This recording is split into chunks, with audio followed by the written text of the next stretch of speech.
my bullseye phone. I'll do a PUA countdown 5, 4, 3, 2, 1.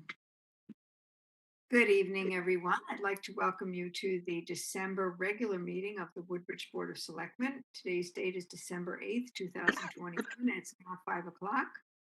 And because we are virtual, I must call the roll individually of the Board of Selectmen. So with that, I will read them off here. Just kindly unmute yourselves to just identify that you are here. Joe Crisco. Here. Beth Heller is here. Paul Kyriakos. Here. David Lober. Here. Sheila McCrevin. Here. David Vogel. Here. Thank you. Tony Genovese, our Administrative Officer, Director of Finance. Here. Assistant Administrative Officer, Betsy Yagla. Here. Town Council, Jerry Weiner. Here. And our clerk, Jerry Shaw, is here as well. I see under meetings, and our media specialist, Paul Ford, is recording us this evening. With that, we'll go to item 1 on the agenda, which is the first selectman's remarks. Good evening again. Last month, we discussed that we might try to hold in-person Board of Selectmen meetings beginning this month. Circumstances have changed dramatically since mid-November. Nearly the entire state has been back in the red for 2 consecutive weeks. The Omicron variant has been found in Connecticut, as well as approximately 15 other states. I think it's up to 21 today.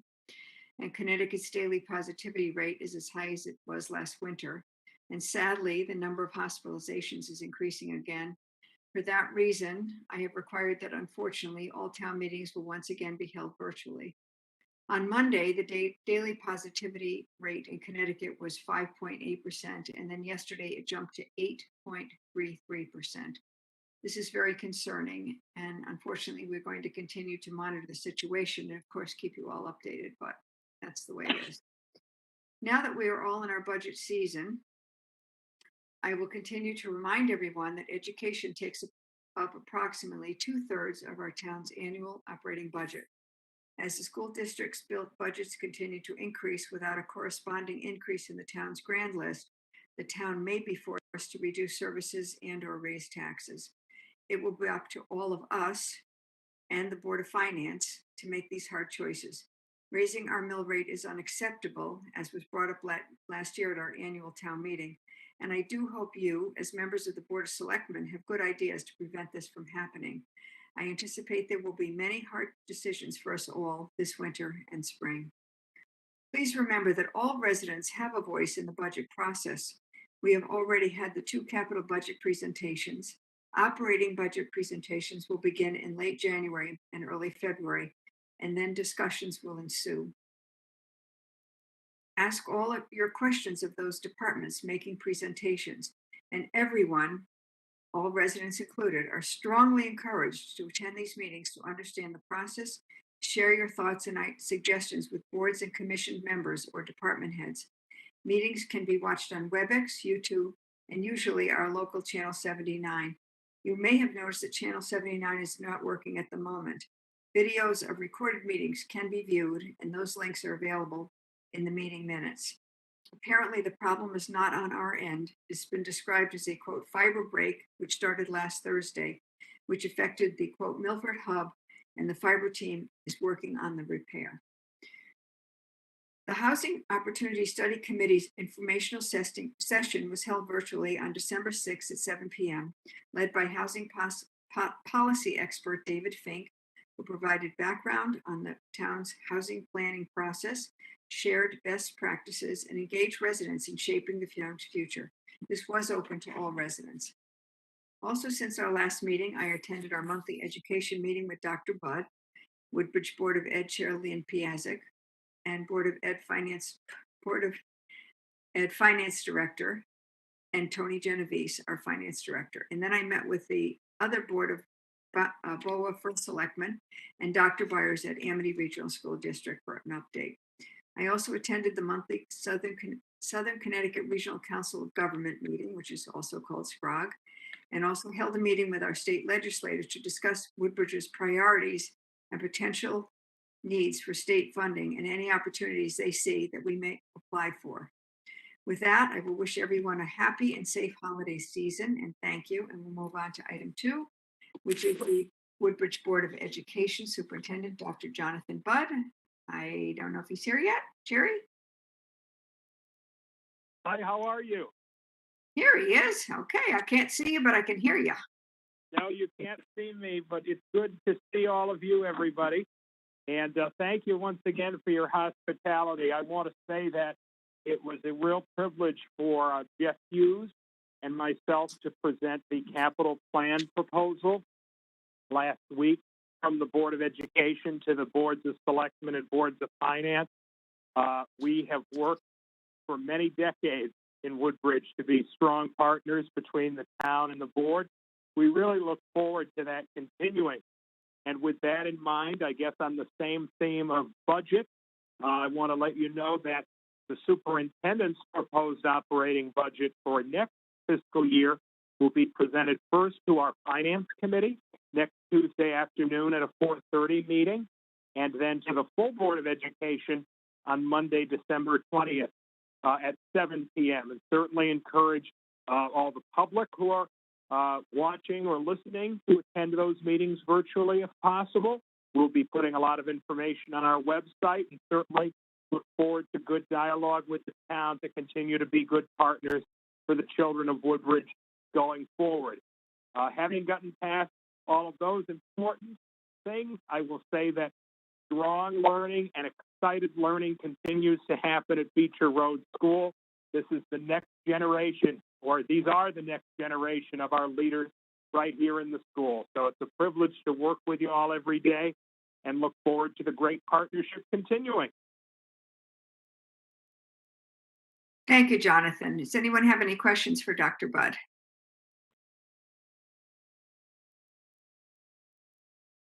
I think there are none. Oh, Yeah, yep, here's yeah, me. hi. Yeah, what is the school population now, Dr. Budd? If we include the pre-K students who are here for half the day, either morning or afternoon, it's right around 850. Okay, thank you. You're welcome. Anyone else? Okay, thank you so much.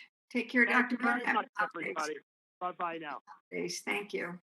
And we'll now move on to item 3, which is the fire department pumper truck. Chief Sean Rowland is here to go over the proposal in further depth. It was a little bit discussed last night as part of his presentation to the boards of selectmen and finance at the capital budget presentation. But he's here to go over the entire proposal. And we have just came out this afternoon. I hope you got it. Sort of a, I guess, real option pricing breakdown regarding the truck. So with that, I'll turn it over to Chief Rowland. Okay, good evening again. Evening. Last night and then tonight. So I could share that slide with you if that helped last night, what the other truck was and what we're looking to get here. Hang on. Jerry, can you open up so I can share my screen again?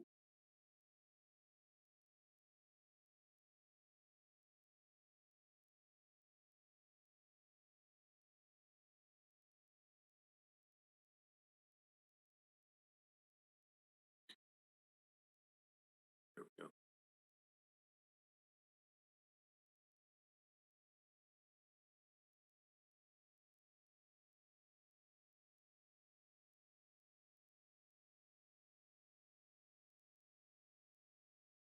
Okay, which screen are you guys looking at? Are you looking at engine 9? We're The looking breakdown of the options, Oh, Sean. I'm sorry. Hang on one second. thing that we received this afternoon. Okay.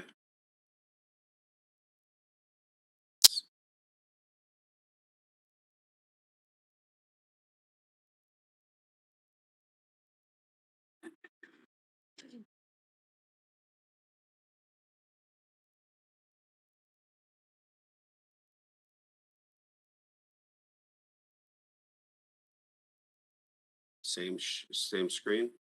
Yes. Sorry, I'm having an issue. So let me just continue. So Basically, we're looking to replace the 1995 E1. It's an engine tanker. It's currently going to be 28 years old. Responds to all motor vehicle accidents, vehicle fires. It's also the backup at a structure fire. And after the second alarm of a structure fire, this is an engine that would go to a hydrant and assist with drafting operations and putting pumping water into the tankers to go for all structure fires. It's got a 1500 GPM pump. It had a 25 kW generator on it. It's a tandem axle truck, holds 2,000 gallons of water, along with a foam tank. So what we're looking to go with is a new engine 9 would be a rescue pumper. It would hold 1,000 gallons of water, meaning we can make the truck a little bit smaller than what it is now. Reason being, we go from a 2,000 to a 1,000. We have two 3,000 gallon tankers in the department.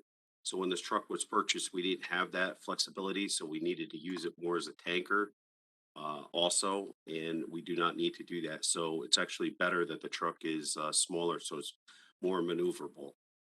It would have a Class A B Foam Pro system on it, meaning at a vehicle fire, we would be putting foam on the vehicle fire because of flammable liquids.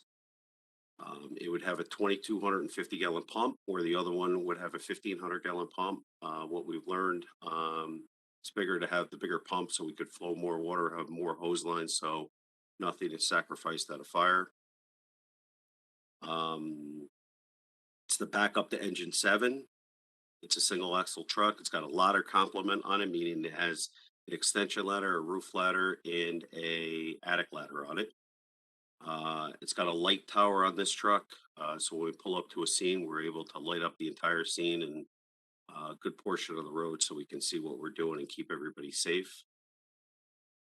This truck would have a 10 kW generator, so the other one had a 25. Reason why we want the smaller generator is because everything is LED now, so we're not drawing as much power as we were before. It's going to carry rescue equipment, a set of Amcus cutters, cutter spreaders. Those are the jaws of life.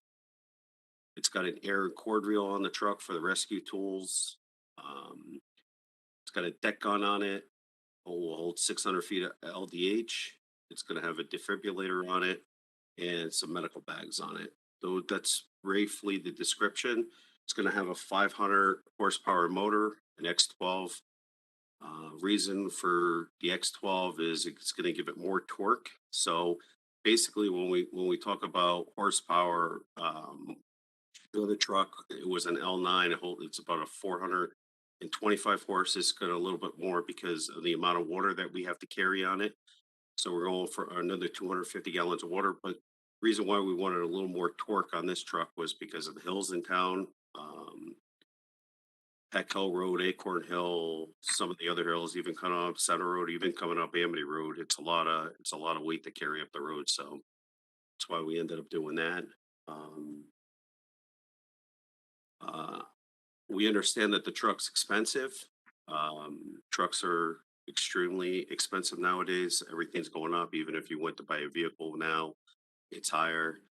I talked to Bethany. Bethany just took delivery of their truck, which they ordered a year and a half ago, and their truck was basically almost the same as what we're looking for. Their truck, they paid $980,000 for it, so we're right in line where we need to be.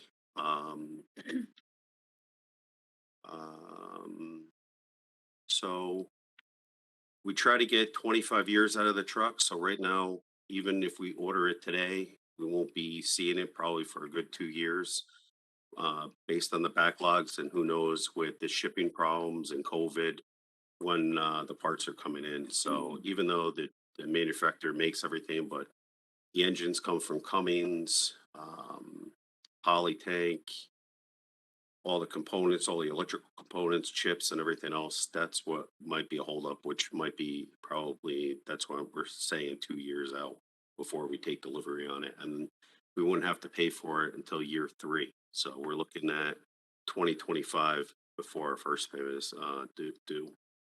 Are there any questions that I can answer? I just want to mention a little bit about the process.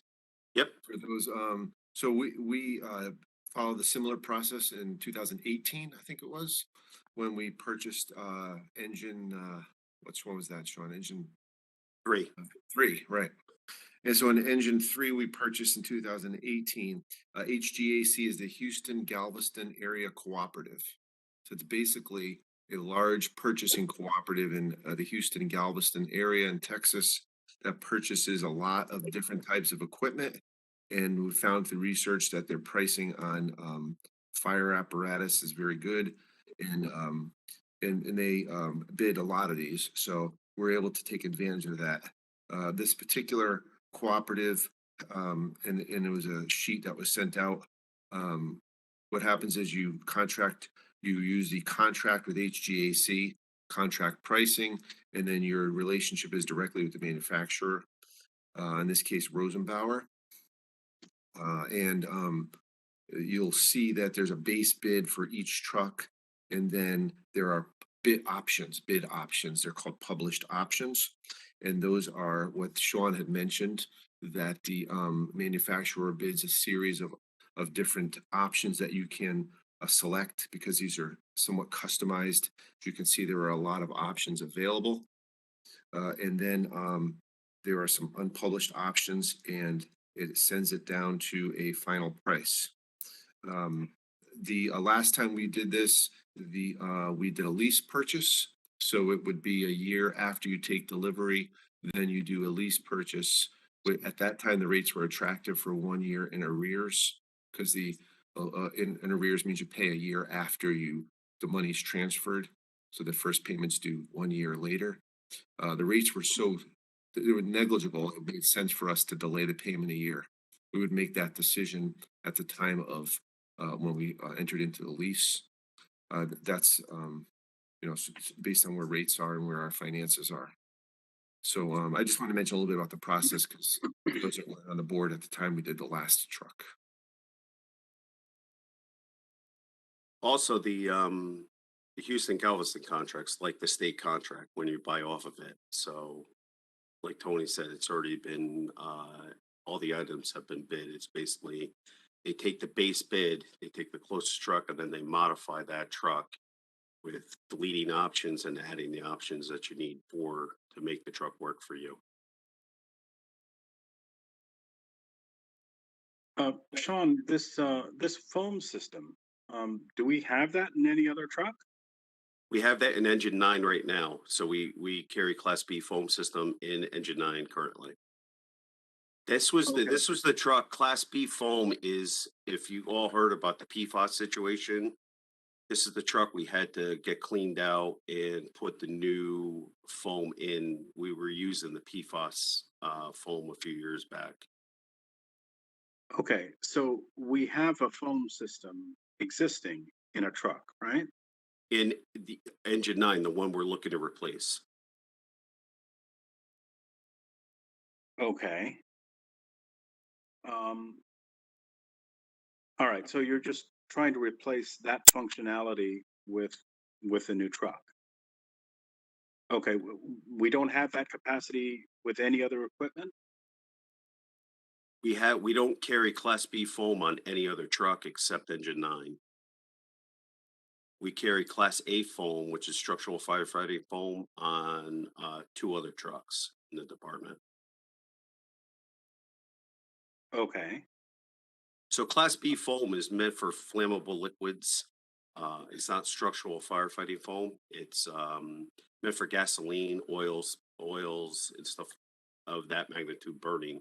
So Class A foam is what you see like in the movies, where it's really foamy and it's like shaving cream.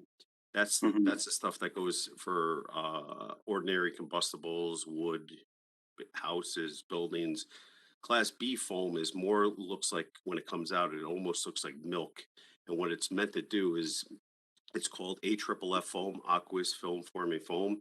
And what it does is you lay it down and it basically coats the fuel, coats the fuel, so it doesn't allow the vapor to release, and it suppresses the vapor so you don't have an explosion or a fire with it.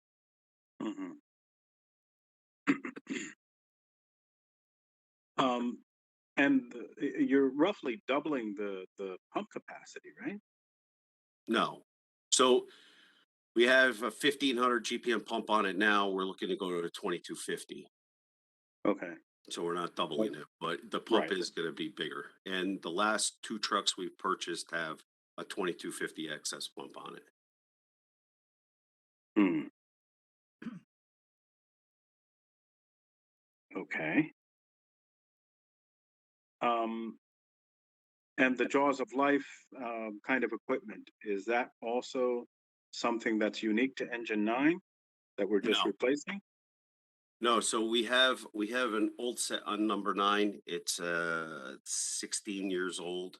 And I was explaining to Tony today what it is we're looking to go so we have a 240 SS on another truck, and that is reels and hydraulics and everything else.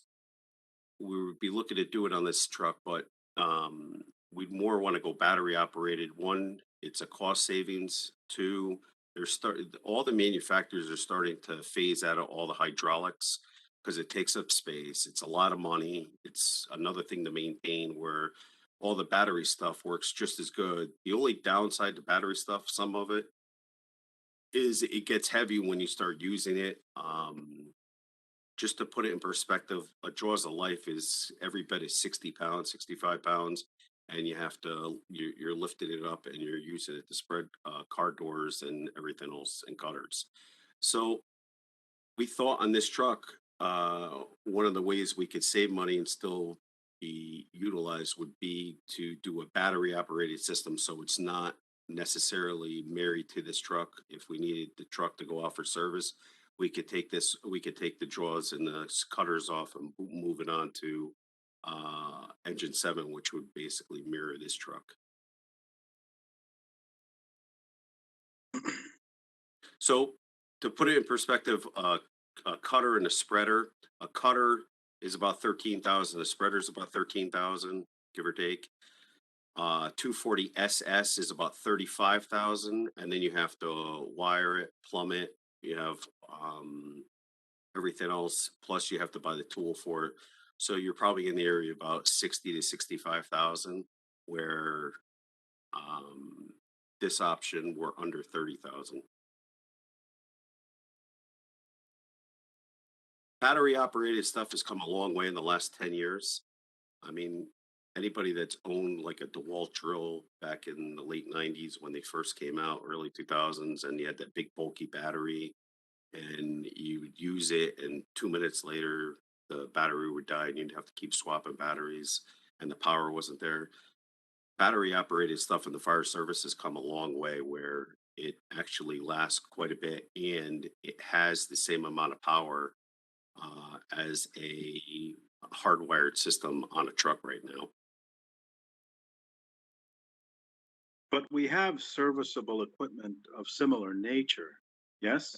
We I do. mean, it's not battery equipped, but We do. it's- We have, but we carry redundancy. So if something fails, we have something else that we go to pick up. We can't rely on one piece of equipment. We have to have redundancy in the fire service. Sean, this is Beth. I hope I'm unmuted. Yes, I am. Okay.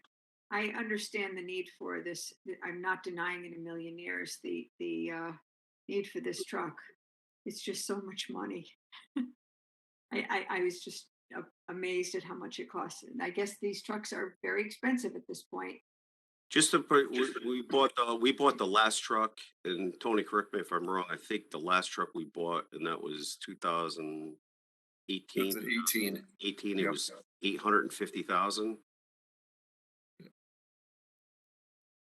Plus, yeah, we had a credit. It was like, We had a credit on something. yeah, the last truck we have a credit on this one too, right, Sean? And a credit for did I see a credit somewhere on this for a trade-in? Yeah, so it would be, but they took that off, so it's a $45,000 trade in for engine 9. The last truck we didn't have that. You mean it's already included in this price? Correct. 5,000's already there. Okay. Okay, I'll open it up to the rest of the board members for questions and comments. Can I ask a quick question about timing? So you did talk with us last night at the capital budget, and I think Tony was just updating us about the option to lease. I guess, Tony, if we are going to make lease payments, how does this, is that part of the capital budget, or the lease payments part of the capital, or they become part of operating? And The lease will become part of the capital budget. It's already in their request. As a matter of fact, I think it was even in last year's request, but out to 2025 when the actual anticipated payment is due. So, Right. so that's how that would be funded through the capital budget. So we Is- try to time this so that we try not to pay for two trucks at the same time.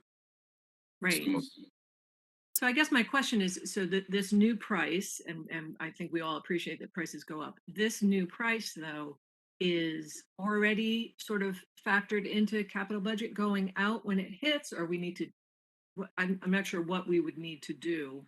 How will we know it that, we can afford to do this and then it fits into the capital budget?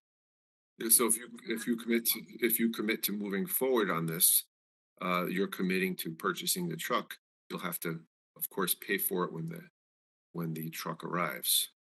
Is there a way to Um, estimate what those payments are over and above what had already been inserted into the budget for those years?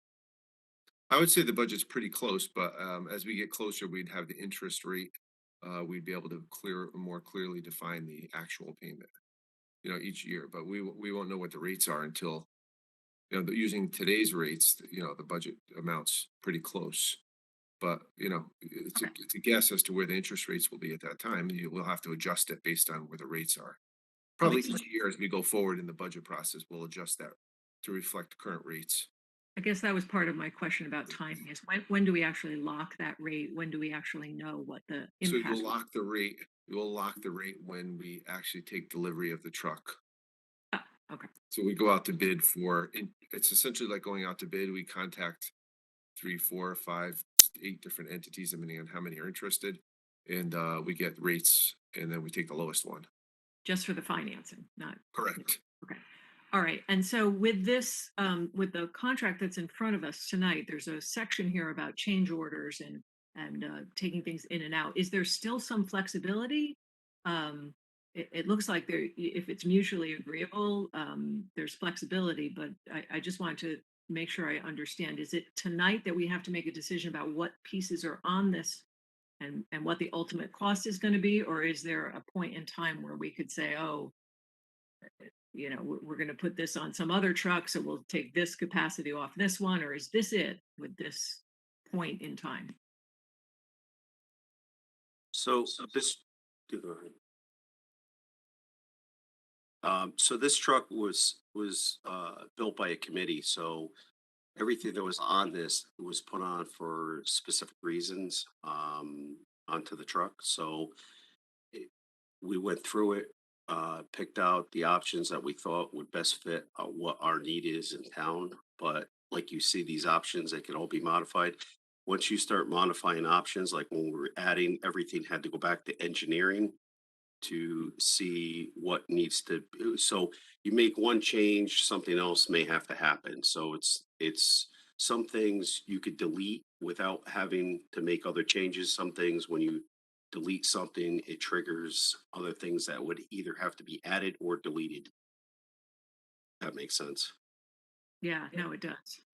That's helpful to understand. And then I guess my last question about timing is the Board of Selectmen would need to act, and then the Board of Finance would also need to act, or where are we in that process, Tony? So we would take this to the Board of Finance, particularly because of the lease financing piece of it.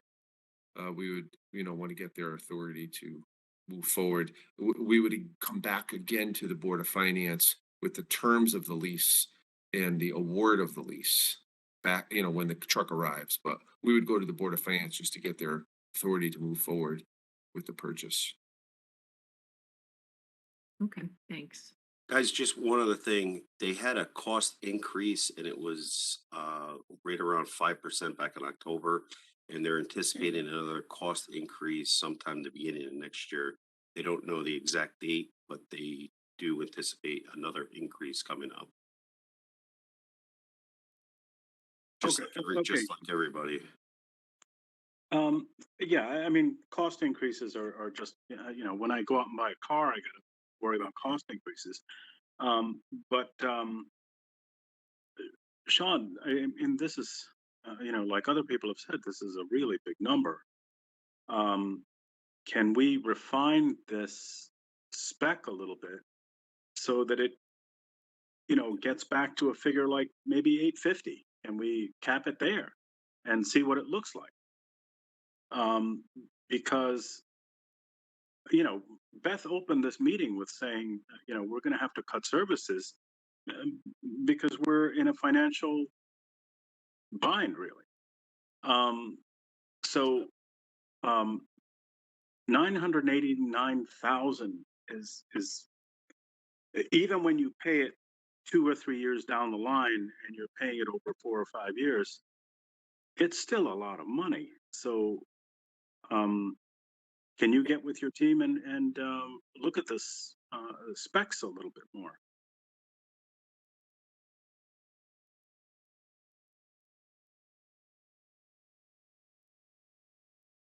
I'm just looking at Paul here to see what would be.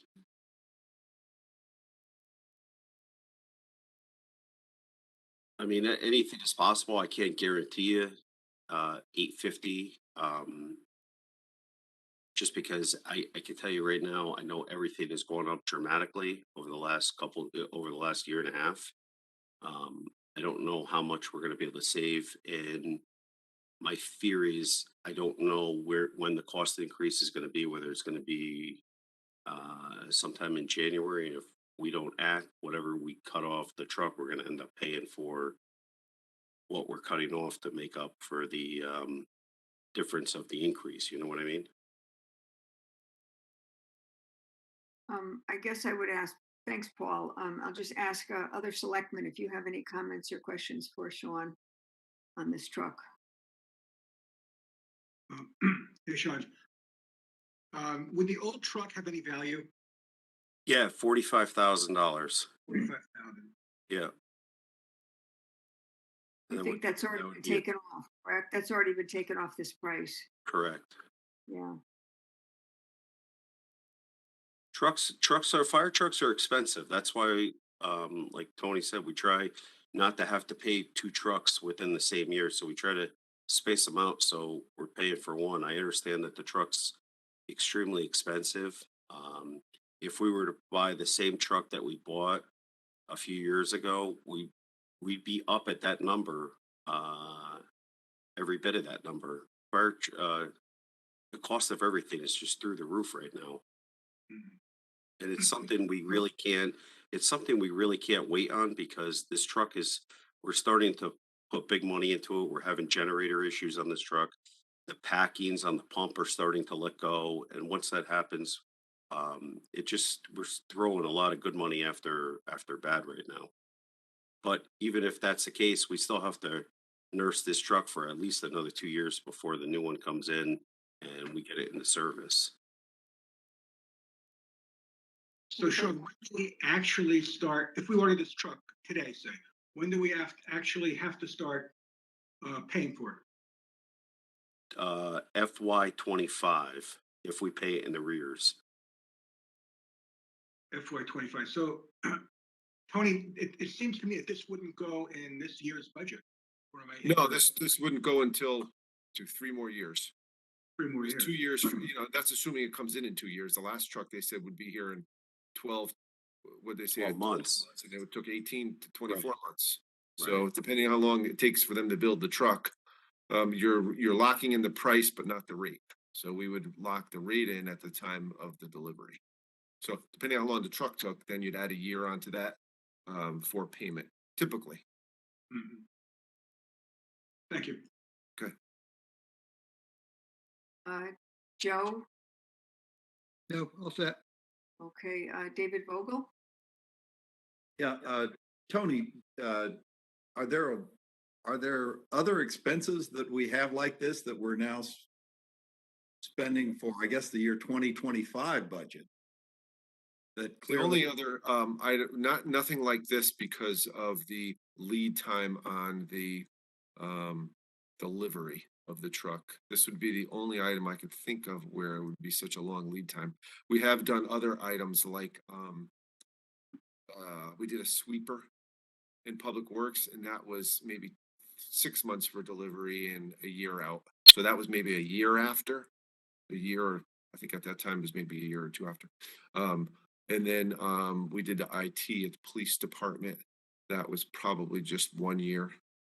So we've done this before with other items. Just this particular one is because it takes so long to take delivery. It's been, 3 or so. Tony, And well, just one other thing is that this important to know is when we do a lease like this, we have the leases have a non-appropriations of funds clause in them, which essentially means that from year to year, you budget for the payment of the truck. And if for some reason in the budget process, payment's not approved, then you don't pay the payment, and I would imagine they'd come and take the truck. But not like locked into a 5-year payment schedule. Tony, would financing for this fall under the auspices of, say, a LoCIP grant? Or any other state I grant? think LoCIP would be for capital improvements. I don't think it pays for equipment, but we can look and see if there's other equipment grants that we could fund it with. I'm not sure if there's any fire equipment. Do you know of any, Sean? I know there's the fire. No, there's grants out there that you could apply for. It's just you have to meet certain criteria and years We will past. certainly look met and those see if bonds, we yeah. find anything. But the LoCIP's got to be a capital improvement, like some sort of construction or something. Any other comments or questions? And Just, in the just past, one there. maybe- Sorry, I don't even know who was speaking. I think it was David Vogel. I don't know. You guys Oh, do. go ahead, David. No, I just, so in the past, this is being the first budget cycle that I've gone through. We had a lot of trouble with the idea of funding a grant because we couldn't put it in this year's budget. And this is, as Paul has said, this is a tremendously large amount of money that we're now putting in the 2025 budget, I guess, or asking the finance. I guess we asked the finance commission committee, that board, to put this in the 2025 budget, and that goes into the budget without even then it's still not approved until the citizens vote on it in 2024. I guess is that the way this works, Tony? That's right, that each payment is approved separately. So in the budget, essentially. So if it came to 2025 and the first payment wasn't approved by the town in the town meeting You default on the lease and they'd repossess the truck. before we ever took delivery on it, or no? Well, we're paying it a year after, right? Right, the year after. So Yeah. we do that currently with engine 3 now. So we're in the middle of doing that right now. Yeah, we have a couple more years on that one, right? I just looked. Right. Just All I can say is that it's not a good idea to count on defaulting on the lease because it would really upset our credit rating and everything else. So It would ruin our credit we're rating, just yes. thinking that if it does not appropriate, we won't pay. Gotta think of- I wasn't suggesting that as a plan.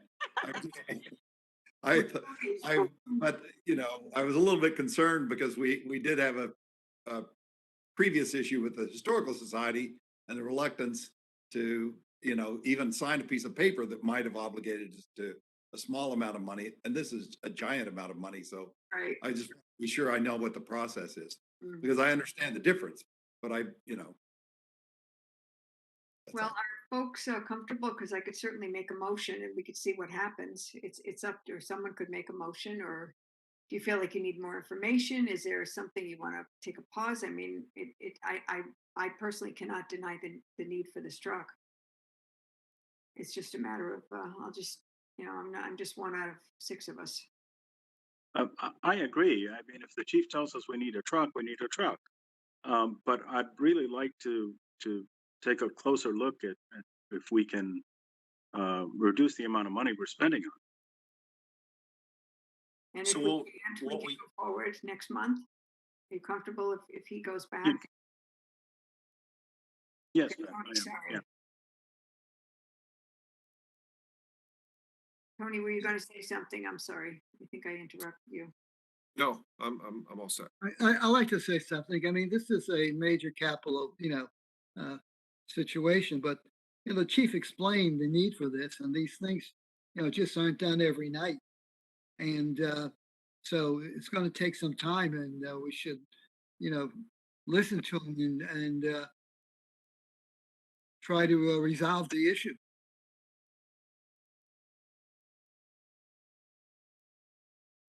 Guys, I don't want to say I can't get it. I don't see us being down at 850 number without something dramatically changing on the truck and stripping it way down.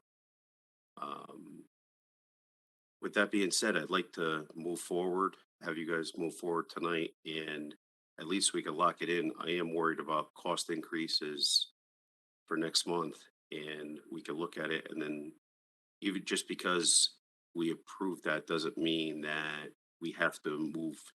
We have it's called a pre-conference meeting, and we go through every item on the truck again. And if we're able to delete things or change some things, we can do that as a cost saving measure. And we can work with you on that. Okay. That to me is I okay. have Karen Kravitz also here from the chairman of the fire commission.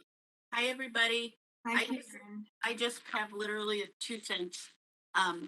I just want to say that if the price does go up, that's $50,000. And if it goes up 5%, right? Math is not my strong suit, but I think that's right. So you're looking to save maximum of 130 or 40, which Sean is not confident you could get it down to that without having a comparable truck to what's being replaced. And you risk having the price go up by 50. I just want everyone to be conscious of that.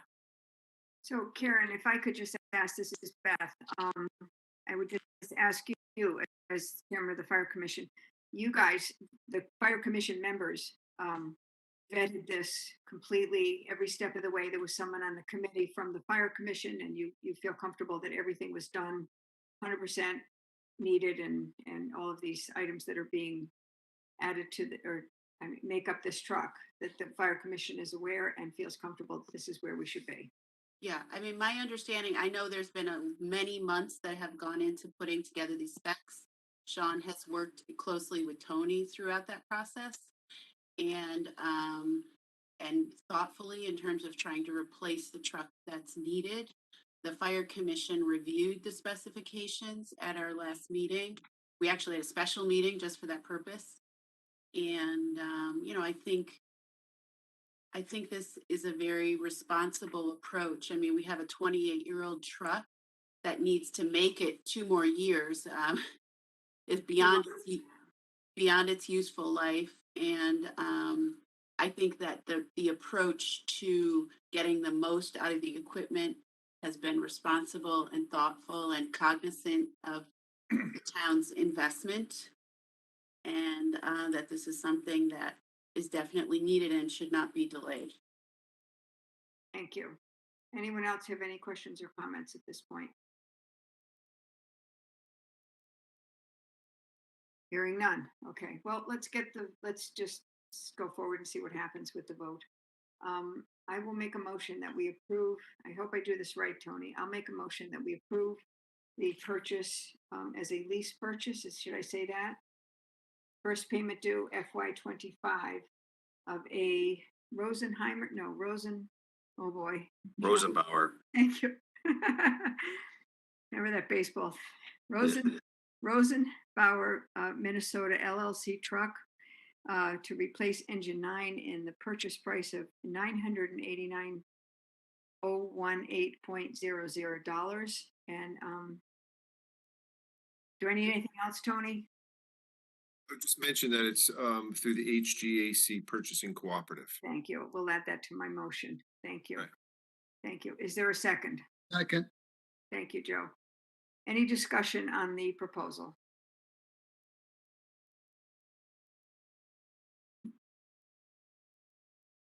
Okay, I'll call the question. I'm going to go up and down with the names this time. David Vogel, you're first this time.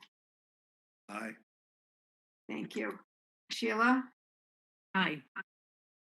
David Lober, Aye. Paul Kiriakos, Aye. Beth Heller, aye, and Joe Crisco. Aye. Okay. Thank you. Sean, thank you for taking the time, and Karen, thank you for being here as well. Thank you, all. guys. I just want to understand, I know where you guys are coming from and I know it's a lot of money. I mean, myself, Jim Code, the guys at the committee, we were all a little sticker shock too. And once we started going through everything, it added up. And I mean, we were hoping to keep this truck really right around just under 900,000 and trying to get the uh, credit on the other truck to take it off of that. And the cost of material and everything today is just it's through the roof. And I mean, I feel really bad telling you guys if we could do something here to get it back down to 850. Believe me when I tell you we would. We even reached out to Bethany, and Bethany just took delivery of their truck and they ordered it a year and a half ago, and their truck was $980,000. So we're pretty much right in line where we are, but it's just it's it's tough to swallow. Sean, you will have to go to the Board of Finance. Yep, That's what- absolutely. just letting you know about that. So I don't know. I don't know if they meet in December. It might. I'm not sure. So And Okay. Chief, Yeah, we we get meet next 25 Thursday. years out of this. sorry. What did David? What? I just said, and we'll get 25 years out of this because that's a We lot. will. We will. Okay. So There you go. Okay, guys. So thank you very much for joining us this evening. thank you. All right. Take care. And with that, item 4 on the agenda is liaison reports. I'll start with Joe Crisco. Thank you. Welcome. First report is on the Board of Fire Commission, their November 15th meeting. In regards to public comment, there was a concern by Bill Silverberg about the siren located on the roof. It goes on from 9 to 6 a.m., but Chair Karen Baldwin Kravis thanked him, and so they will discuss it with him. The chief gave an update on COVID-19, which is out of date, and he reviewed the current financial statements. They're relatively good shape, but he is concerned about the electric line item. Went up $800 each month for 30 months, and this was the town decision and not, the fire department decision. In regards to the capital budget, they have to replace 10 air packs and bottles. Engine 9, we've already had a complete discussion on. And of course, we'll be getting further information on it. And this has to be ordered in the winter of 2021. The car 201, the current fire marshal vehicle, is a 2008 Ford Expedition.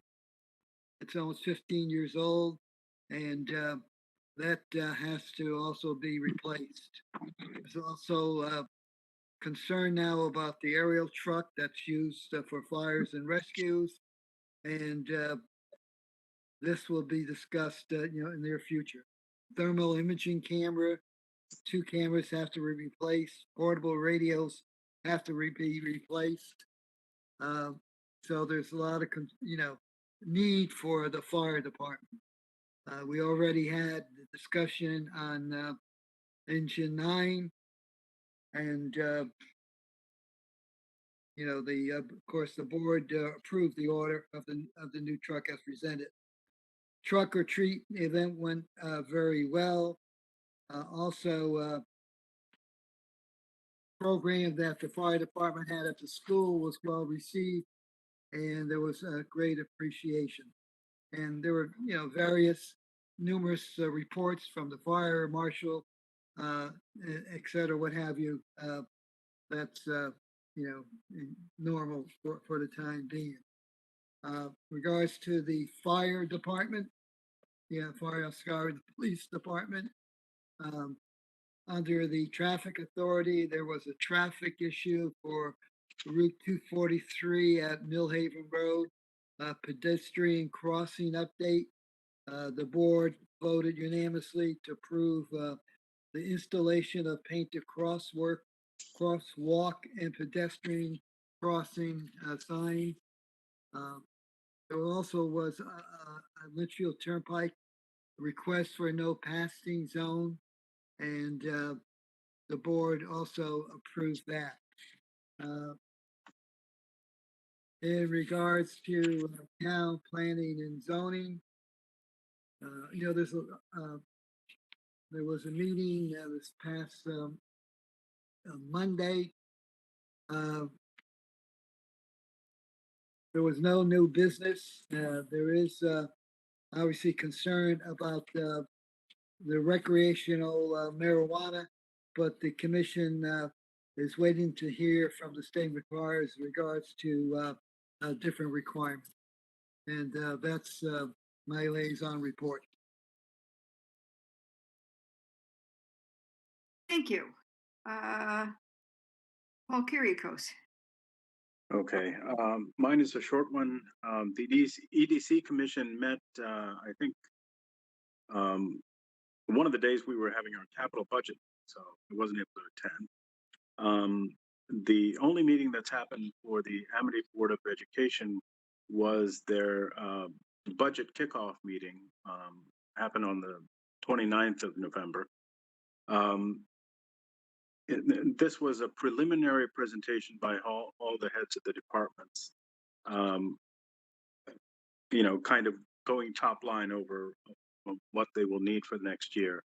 There are some staff increases and so on and so forth, but it's very early to report to you anything firm on those budget meetings.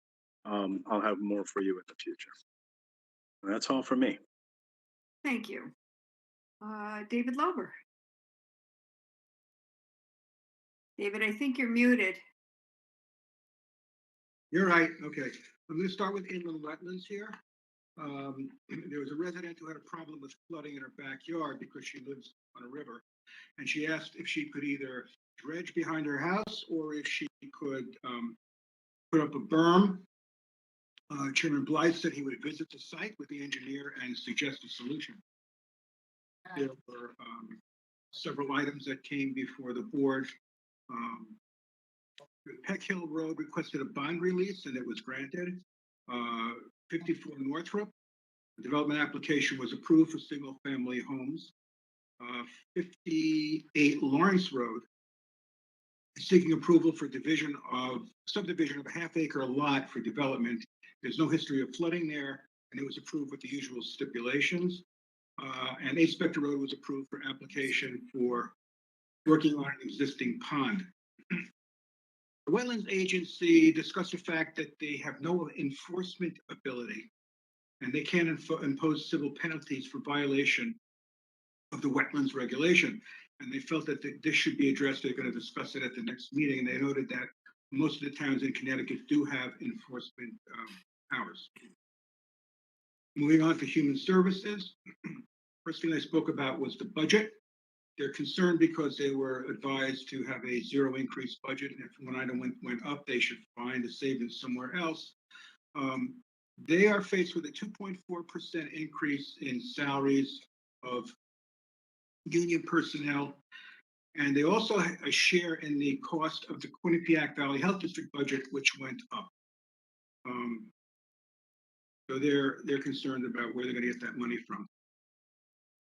The programs at the center were negatively impacted by increased COVID numbers, and in-person activities have been curtailed or restricted.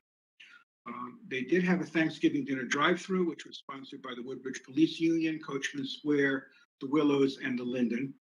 And a holiday drive-through luncheon is being sponsored entirely by the Rotary Club. Will take place on December 16th, and there will be 100 meals provided. Meals at the center will be increased 25 cents from $5 to $5.25, and this reflects the actual cost. Soup will be raised from $1 to $1.50. That will help defray the cost of delivery of these meals. I have no idea. I don't know for that. I have some more here. Okay. That's- Um, Thursday, transportation is presently unavailable because they are reviewing applications for a new driver. But you're still on. Youth Services has a collection boxes for toys at the library and the center. We'd like to thank Bailey, Moore, Schaefer, Glazer, and Proto, and also the Rotary Club for helping with 50 Thanksgiving baskets with gift cards and pies. Friends of the Library, the Good Night Sleep Tight program, which was organized by a Beach Road School student, Gabby Reese Durso, and Anthony Talley, the Community Council of Beach Road School, all contributed to the holiday baskets. And lastly, a tax preparation assistance program will be offered by the IRS, the Connecticut Association for Human Services, and the Woodbridge Senior Center through the Volunteer Income Tax Assistance Program. Now, the last thing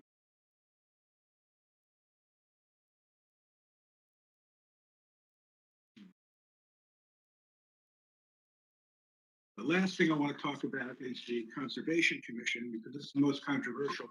On television, honey. Sorry, can you hear me? I will. I will. Okay. Sure. Will do, honey. Okay. Bye-bye. Hello? I'm here. Sorry. Everything okay there with Joe? What? Is everything okay there with Joe? I don't know. I see Okay. Pat's trying to help him fix something there. Okay, all right. So now move on to the Conservation Commission. They met in person on November 18th, and there was public comment. Those who were present for public comment were strongly opposed to the development of the country club parcel.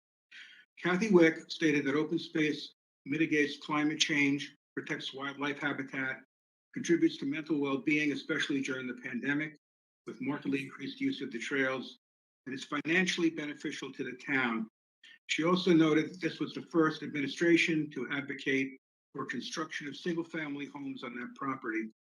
She pointed to the study by New York State Controller Thomas DiNapoli, which showed the economic benefits of open space.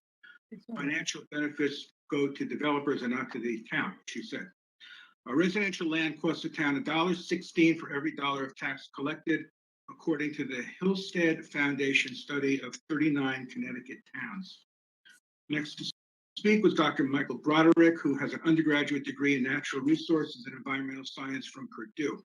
He commented that the property was originally purchased to prevent a dense development, and now the town is advocating a development almost as dense. That animals on the property, some are endangered, need large parcels of land in order to survive, and the development will cause the loss of this habitat forever. There have been no towns in Connecticut that have been given over large parcels of open space for development for the reasons stated, and that as a Conservation Commission, you should be advising the Board of Selectmen that this is wrong for our town. And then we had comments by the members of the commission. So this is Barbara Haggerty Smith. So the town has asked the commission to develop the green space, and this parcel has so far not been included as green space in this part of town.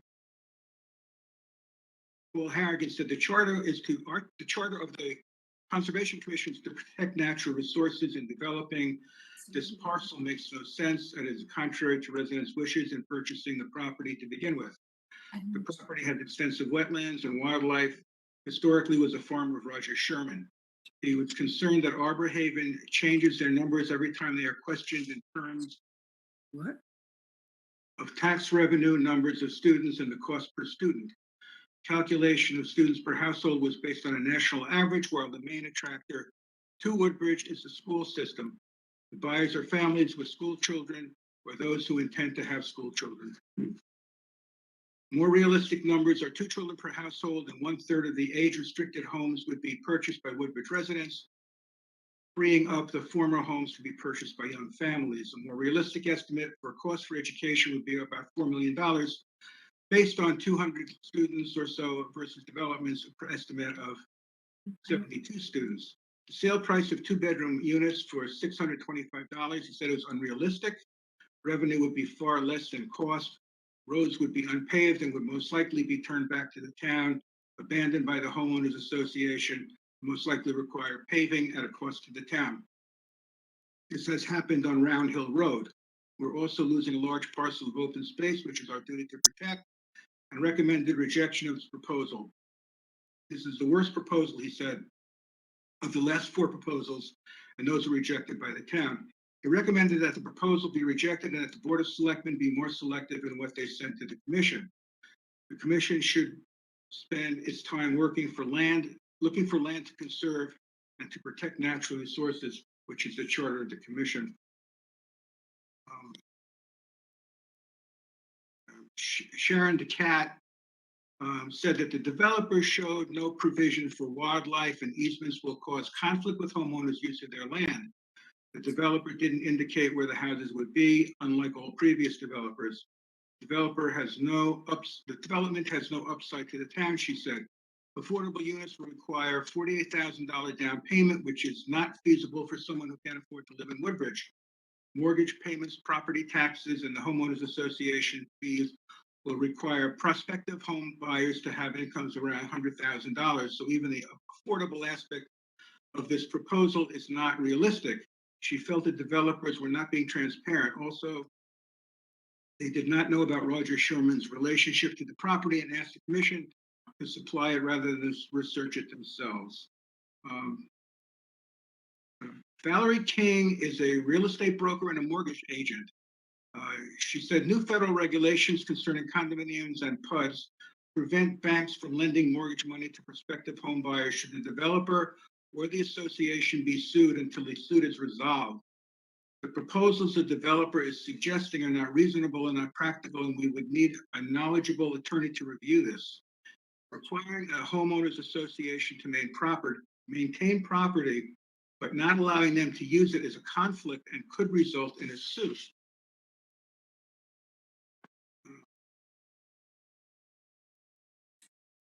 Which would prevent financing.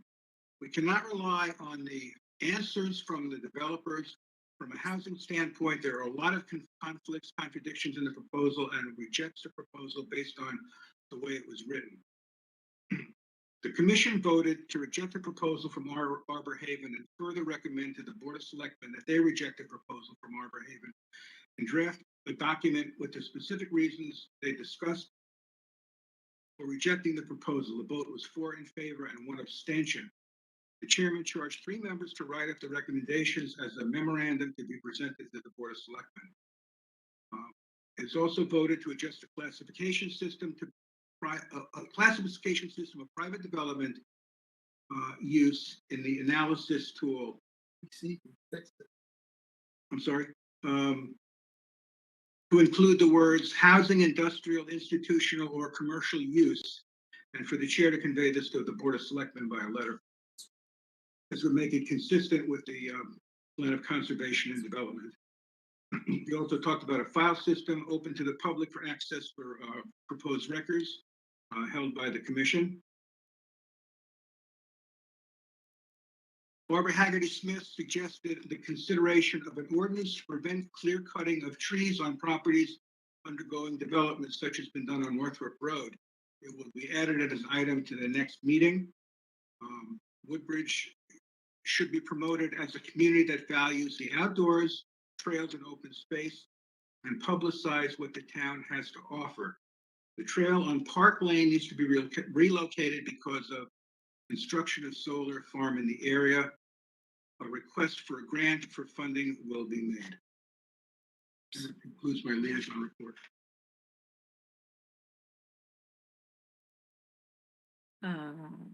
So I think we might be having some technical difficult. Beth is back. Great. I know that I was my WebEx suddenly quit and then came back, and I think I was here twice. I had circles for a few minutes on everybody's screen. I don't know what happened, but it's now back. So Okay. I apologize. The gremlins are back. Okay, so I think David, you're all set. I am. Okay.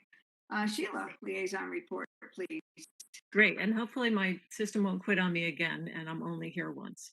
So I have two very quick updates for you. So I attended at least a portion of the Woodbridge Board of Education meeting that took place on November 15th. That was a 5-hour long meeting. So I was not able to attend all of it, but I did watch on YouTube in fast forward mode. You heard Dr. Budd speak about some of the highlights there and the fact that they're working on their budget. They're trying to very carefully put forward a very thoughtful plan for us. They did their capital budget. They're working now on the operating budget, and he mentioned a few dates for upcoming meetings in that regard. So then secondarily, I attended the CUPOP meeting on November 22nd. I talked with them in my liaison report about the issue of taking a careful vote to add items to the agenda, and they completely understood that. And then two other things that they talked about. One, Nicole Donzello, who's the chair, gave an update on her work with the Housing Committee, because she's on both of those committees. And there was a little bit of a discussion about, the use of publicly owned property for housing. So that's a discussion that they'll continue to have at CUPOP. They also spoke when Tim Austin from Conservation, who also attends that meeting as a liaison, spoke about that use designation tool that had been created by the Conservation Commission. I think it was approved back in June when Jason Morrill was still chairing that group. And I see that the document itself came to us in our packet, but what Tim had said at the CUPOP meeting was that CUPOP had already given their input into this, and that they thought that perhaps the next step would be to sort of present that tool to the Board of Selectmen, because ultimately, from what I understand of the tool, it's a way of creating a rating so that a recommendation on future land use designation, or perhaps the purchase of open space, et cetera, that the tool would inform the Conservation Commission and CUPOP's ability to make recommendations to the Board of Selectmen. So I think, and I did share with them that I thought it would be helpful for the Board of Selectmen to better understand that tool. So although I know it's in our packet, maybe as correspondence, I'm hopeful that they will at some point come to us and talk to us about how that tool works. And then so lastly, on CUPOP, there was some lengthy discussion about a potential ordinance.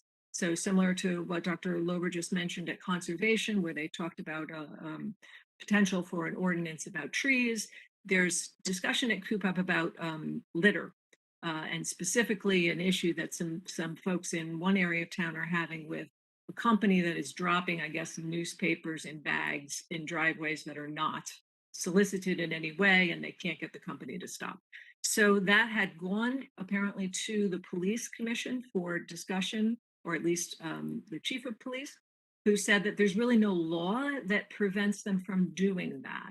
So the talk at CUPOP was that this is producing litter in town, and it's there should be some sort of rule about it. I mentioned to them that if it were to go to an ordinance committee or to take a look to see, they said that they had done research and there are other town ordinances like this in other localities. But that's a decision for the Board of Selectmen to send it to ordinance. So if CUPOP wants to make a recommendation, they would need to come to the Board of Selectmen. We would discuss it as a board and decide if we're going to have an ordinance committee meeting, take that up or not. I assume that's the right sort of process, that these boards should make recommendations about ordinances to the Board of Selectmen, and then we would deal with it then. Is that correct, Beth? Yes, this is Jerry. Yes. Oh, good, Jerry, thank you. It is written. I think Beth might be, are you frozen, Beth? No, you're not. Okay. No, Okay. I'm not sure I know the process regarding ordinance. Maybe Jerry Weiner can opine on that a little bit better. If they have something they want to bring, they bring to the Board of Selectmen, and then we make a recommendation. To I advise them not to continue looking at sample ordinances, because that wasn't really their job, that they Right. should come to the Board of Selectmen. Right. Is that Okay. That is the way the ordinance for creating ordinances is written, that it Okay. comes from the Board of Selectmen. Okay. good? So it should come to us next, and we'll take it from there. All right, and then that is the conclusion of my little liaison report. Great, thank you. David Vogel. Thank you. I was not able to attend the recent Recreation Commission meeting, but did talk to Jim Franco subsequently and confirmed that they mostly talked about the operating budget for going forward. And then I just told Jim that I just assume at some point hear back from Tony Genovese about whether or not equipment like the tents that they've been talking about would be acceptable, or when we might find out when those things might come under COVID, COVID money, in terms of what the town might be able to do to use some of the equipment that the Recreation Committee currently has, such as the tent. But did attend the GATV Commission meeting on November 23rd. Have a brief report from them. Just like Sheila said, they confirmed that the Woodbridge Board of Education makes our meetings look brief. They also Pua also said that she was concerned about the timeliness of getting things posted, and it does seem to me that they do a very good job. I check in a lot of those commission meetings a day or two after, and usually find them right up on the YouTube site. But they are concerned about that. I would say that while we're spending a lot of money on some of these commissions, we don't seem to spend a lot on GATV, and yet during COVID, their duties have exponentially increased. They really are televising more meetings than ever, and the town is absolutely dependent on them to get any of the opportunity to see what we're doing. So the openness of our government is currently in the hands of Pua and her group, and she does said that she's getting a lot of mutual support from town staff as they try to cover all these meetings, some with people with their own cameras and so forth.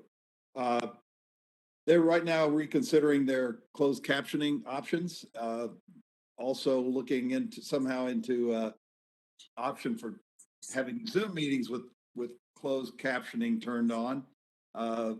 Didn't understand all of the technical stuff that they were dealing with, but one of the issues that they talked about was whether or not they could use Facebook live meetings for some of the boards or commissions. And there was some concern expressed over the whether or not the comment section would be somehow controllable, and that was sort of just left in the air to discuss further, I think, at a future meeting. They expect to be able to handle the budget as it comes forward, though it does seem like there's an awful lot of work to be done to keep our town informed, and I think they're doing a pretty good job. That's it for my liaison reports. Thank you. I think I remembered everybody, I hope. I'm kind of in and out. I hope I don't lose it's not taking a charge either. So if I sign out, I'll get another computer and come back. I'm apologizing. We're having issues here. Okay, with that, I think because it's close 6:15, folks, are there any people waiting, Jerry Shaw, to give any public comment? We can do that now, I guess. Not make them wait to get through the next two items.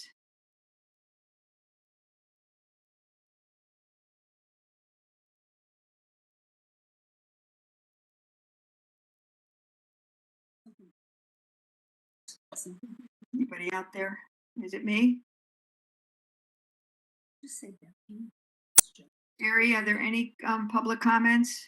I'm working on that now. Oh, okay, I'm Chris? sorry. That's okay. Chris Givo, do you wish to make a public comment? No public comment now. I believe if Brian Hines is on, he would be interested in making a comment. Well, they're going to make comments during the presentation. Thank you. All set. Right. Chuck Hine, do you wish to make a public comment? No, I'm going to spare you guys that this time. I'm quiet as a church mouse for this meeting. All right. Holidays, Chuck. Cindy Anger, do you wish to make a public comment? Cindy, do you wish to make a Yes. public comment? No, thank you. I'm just. All right, thank you. Georgia Morgan, do you wish to make a public comment?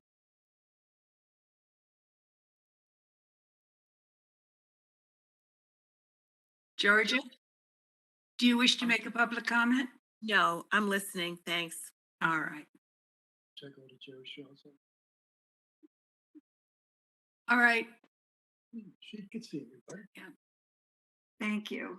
All right, Beth, I do have Brian Pines and Chris Dickerson on, and they will speak during your next presentation. Okay, thank you. And did you receive any written public comments as of whatever the deadline is, 3 p.m. today? No, I did not. Okay, thank you so much. Okay, with that, we'll pop back to the item 5 on the agenda, which is the former Country Club of Woodbridge property discussion and possible action. I have some comments before we begin. At last week's special Board of Selectmen meeting, Selectman Lober read a letter into the record, ostensibly from the Conservation Commission to the Board of Selectmen. I was unable to attend the meeting, but I did receive a phone call the day after the special Board of Selectmen meeting from Conservation Chair Tim Austin, who reported to me that the Conservation Commission members had not yet seen, discussed, or voted to approve that letter. He said he was unsure how the letter had been transmitted to Selectman Lober as it was in draft form. Tim has since sent an email, which you have in your packets, asking that I read it tonight and correct the record. So I will read Tim's letter to the board.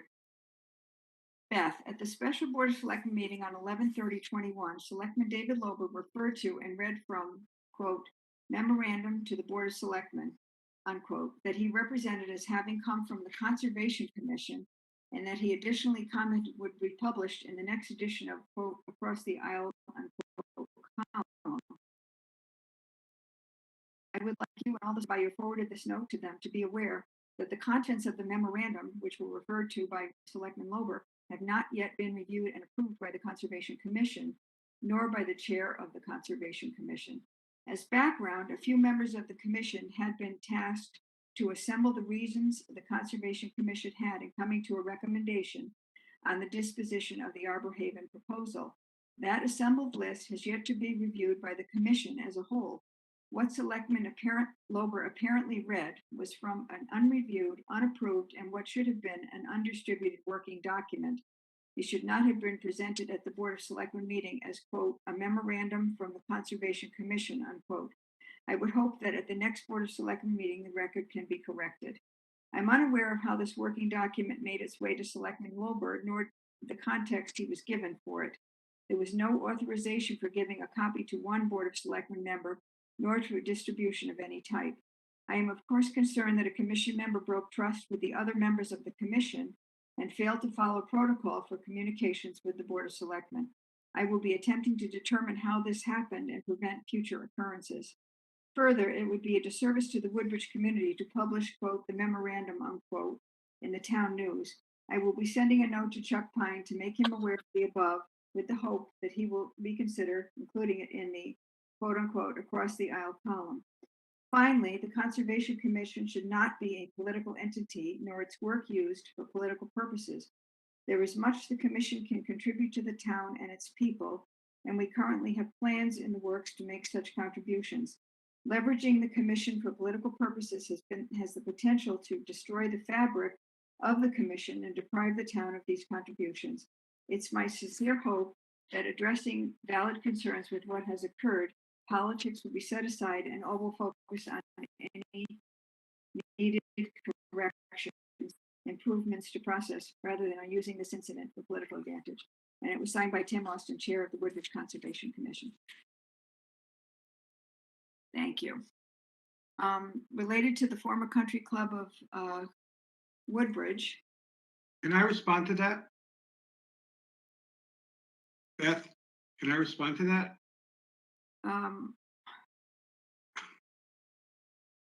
Yeah, if it's quick, I guess, sure. Well, I have two issues. I understand where Tim's coming from. First of all, I was incorrect in stating that would be published in Across the Aisle. That was a misunderstanding on my part. That was wrong.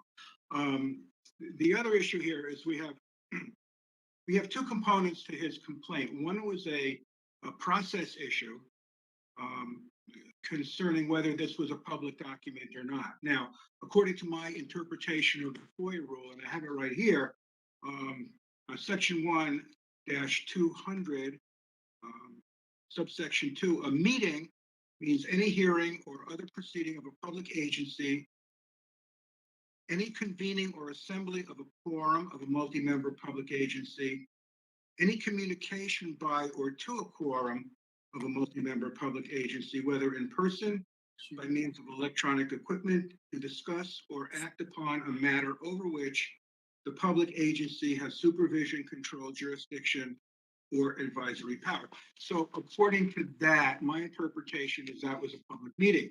I ran this by an attorney who's familiar with the FOIA law, and I was also told that I was correct. Additionally, I ran this by Tom Hennick, and he agreed that I was correct. The second part of this is whether this record could have been disseminated. It says, this is from subsection C, paragraph 1 from the same document.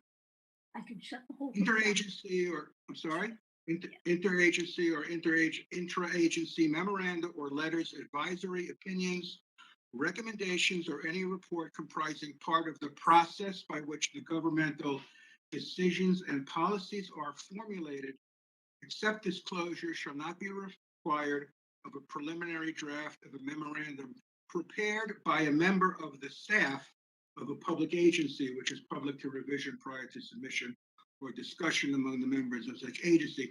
This was not prepared by staff. This was prepared by the commissioners. It was shared by at least 3 commissioners and the chairman. So I believe this was in the public forum and could be disseminated. The reason I did it is because we need to have the other side of this opinion. We've been getting a one-sided opinion from Beth in her newsletter, in the Woodbridge Town News, in her own individual newsletter, and she, talks about how we need to increase the grant list and how this will increase revenue, but that's only half the story. She doesn't address how much it would cost.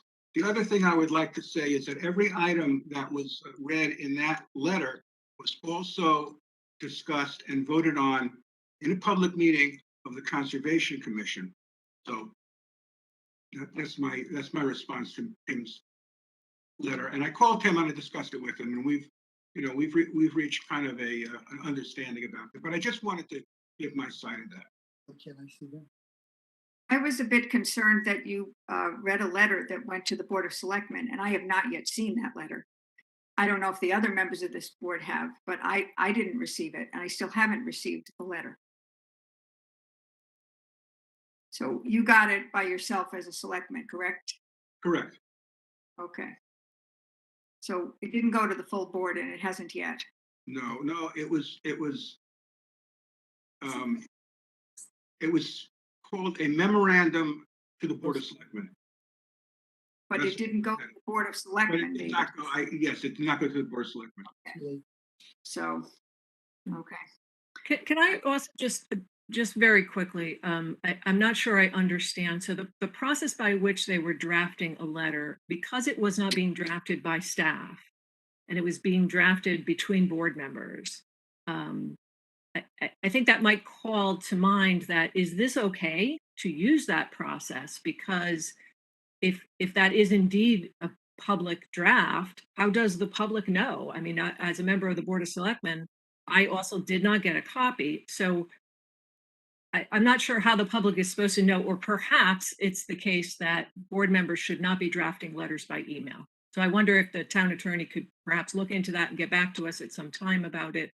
And all boards and commissions could perhaps understand that better. I'll look into it, Sheila. Thank you. Sorry to interrupt. Not a problem. Okay, moving on to the country club, the property discussion this evening. I have some other remarks about this. The future of the former Country Club of Woodbridge is an important property, is an important issue, and one that we all take seriously. You have in your packet a letter from the Woodbridge Land Trust and the Woodbridge Parks Association, which was received on December 1st at Town Hall. I'm not sure if it was mailed or emailed to each of you, but it was addressed to the Board of Selectmen and we distributed it as soon as we could. The letter states that the WLT and the WPA offer to purchase for the amount of $250,000 a grant of conservation restriction on the property known as the CCW, excluding the approximate 10-acre development on the attached map. We have with us tonight Mr. Dickerson and Mr. Pine to discuss this offer, and I will turn to them in a moment so we can hear more. But before I do, I want to address some background to this matter that has been put forth. Attached to the letter in our packet is an email from Jim Urbano explaining the formal offer and also stating that in a June meeting that he and other residents had with me and Attorney Weiner, he contends that he was told his group, quote, would have an opportunity to find a way to protect the land, unquote.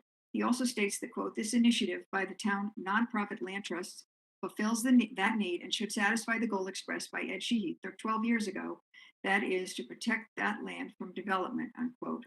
I have since done further research and found the remarks made by former First Selectman Ed Sheehy at the annual town meeting.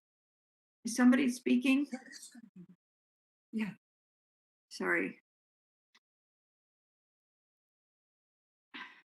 I have since done further research and found the remarks made by former First Selectman Sheehy at the annual town meeting on May 18th, 2009. Ed's remarks were anticipation of a vote at that meeting to approve the town's purchase of the property. He stated, quote, the board's primary reason for authorizing the purchase of the club was to ensure the appropriate development of the largest single tract of land remaining in Woodbridge, unquote. Ed continued, quote, the goal of the town in purchasing the Woodbridge Country Club property is to control its development and to develop a business plan to finance the purchase of the property so that it provides an income stream to help defray the cost of this purchase, unquote. Over the past 12 years, we have received many ideas and offers, some small and some large, and some strange and some with merit. We had only one idea presented at referendum for development of the non-golf course acres for age-restricted housing, which failed in December of 2011. So with that as background, I will turn to the representatives from the Land Trust and Parks Association so they may speak to their letter of proposal.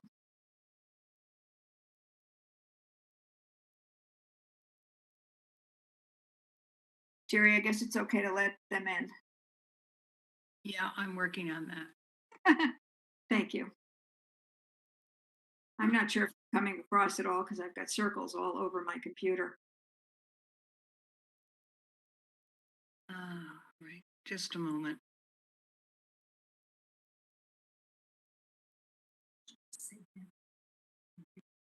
There, Chris Dickinson, I've unmuted you, but I do know that I can't seem to unmute Mr. Pine. Well, I'm here. All right, Chris, why don't you make your statement and then we'll see if we can get Brian unmuted. Okay. Well, first I want to thank you for giving us the opportunity to comment on our offer.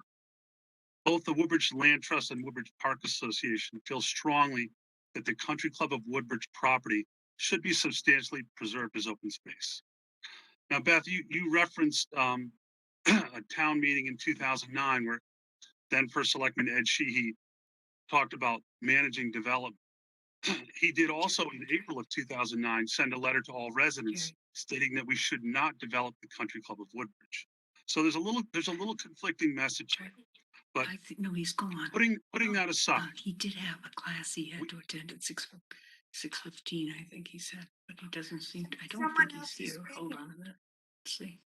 Could someone please mute, everyone mute themselves except he's Mr. gone. Dickerson, please? And he just wouldn't unmute. Maybe Jerry he Shaw? Jerry, we can hear you. had already signed off. Is he back? No, you're not. Unmute. I'm sorry, guys. not a problem at all. Okay. Okay. Um, I will continue, and then if Brian is not able to speak, I can give you a few comments from him. Okay, thanks, But Chris. this is a beautiful asset owned by the town, and it should not be developed. Our proposal is the least expensive one for Woodbridge taxpayers. Any proposed large-scale development leads to increases in school population, necessary added maintenance for infrastructure, along with other additional resources, including police, fire, etc. All of these proposals end up costing the existing taxpayers more than the revenue they generate.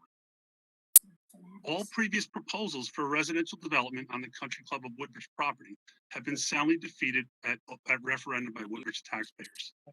Woodbridge residents want this property kept as open space. Our proposal allows the town to maintain ownership of the land, provide some monies to help offset the cost of the property, as well as leaving the existing clubhouse and surrounding 10 acres available for use as a restaurant banquet facility. The clubhouse has the potential to generate significant tax revenues for the town as well. Some of Brian's comments include the historic aspect of this property, which many people may not understand, is significant. Roger Sherman owned the farm on this property and named it Clover Hill Farm. As a founding father of the United States, he's the only individual to have signed all 4 documents: the Continental Association, Declaration of Independence, Articles of Confederation, and the Constitution. He represented the people of Connecticut by serving as a judge, representative of Congress, U.S. Senator, and the mayor of New Haven. Also, the Woodbridge 2017 Open Space Plan lists 14 goals worthy of attaining when considering open space. The historic Roger Sherman Farm meets every one of those objectives. Our organizations are strongly committed to working with the town to protect open space and expand the greenway throughout our town for the benefit of all to enjoy. We respectfully request that you present our proposal to the Woodbridge taxpayers for a vote. We've been dealing with this now for over 12 years, and it's been very contentious and it's been very divisive. And we can see some of that this evening. And I feel very strongly that if we preserve this land as open space, and we all recognize that there's incredible value, both economic and human value, in preserving this land, the divisiveness and the contentiousness will disappear. We can bring our town together by supporting this proposal and finally putting an end to the battle over the Country Club of Woodbridge. Thank you. Thank you, Chris. Am I here yet? Yes, you're there. We can hear you, Brian. Brian, sorry, I read some of your remarks because I didn't think you were there. Brian? Sorry about that. Earlier today.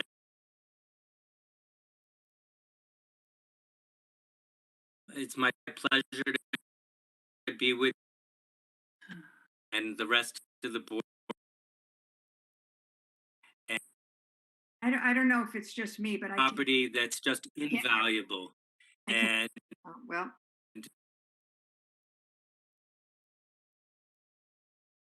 are others having problems hearing Brian? Yeah, Yeah, I can't hear him at all. yeah, it's not coming I across. guess David is. Yeah, I am. Um,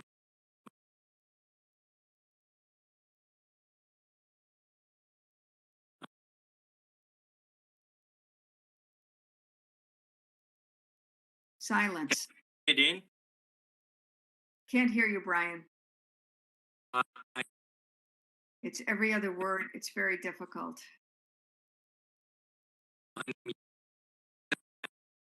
Nope. I'll try to do it in. Can you hear me at all? Every once in a while, a few words come through. What you're doing right now worked.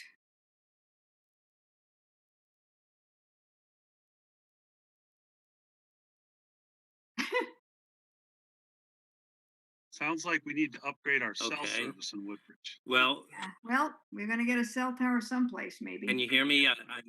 Yes, all of a sudden. But you come and you go.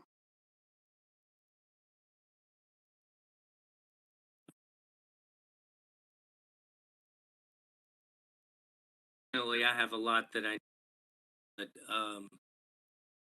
I just want to point out that the Woodbridge 2017 Open Space Plan lists 4 tools where during open space. The historic Roger Sherman, every single one of those objectives. Well,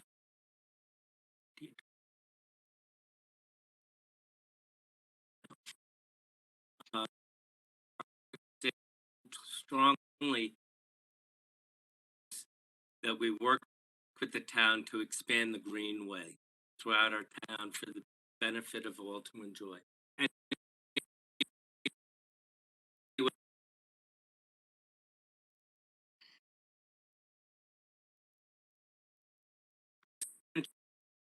Brian, I would respectfully request that you send these, your remarks to Mrs. Shaw, and she can add them to the record and distribute them to the Board of Selectmen, because it's very, you're in and out again. I apologize, but we're not hearing most of your speech.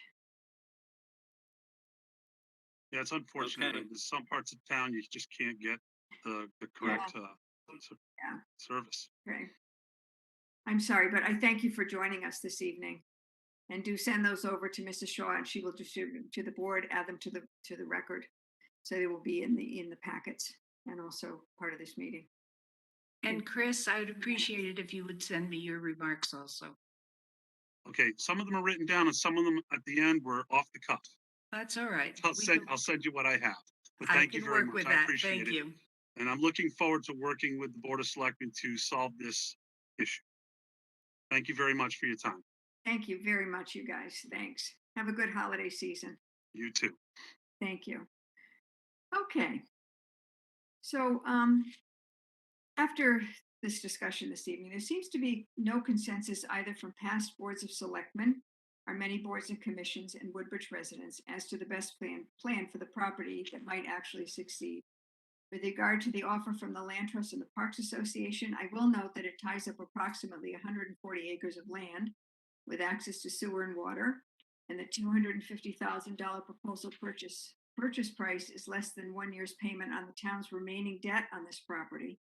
Currently, we pay approximately $400,000 annually toward reducing the debt, and we still have approximately 10 more years before it is paid off.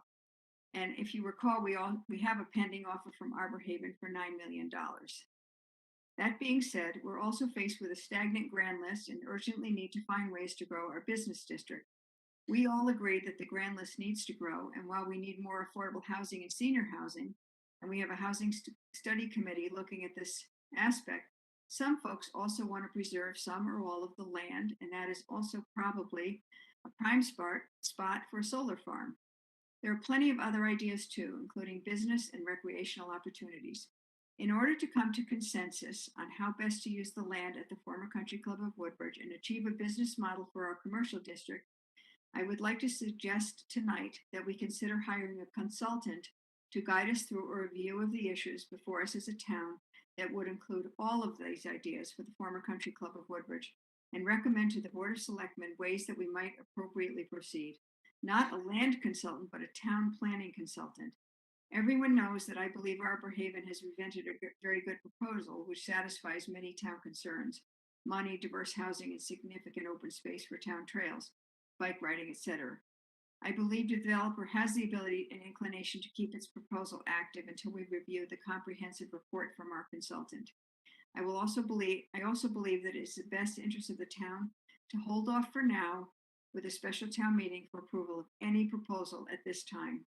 My hope is that this would help us make sense of all these ideas, get feedback from the community, assist the Board of Selectmen in putting together a comprehensive plan that our residents can support. This is a proactive way for us to appropriately determine the future for our town. Thoughts and ideas on this? Take a pause.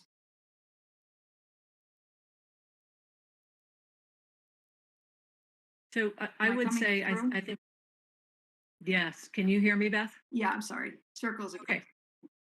Yeah, I'm having difficulty as well. I would say that this seems pretty much in keeping with a previous motion that we had made back in November regarding that RFP.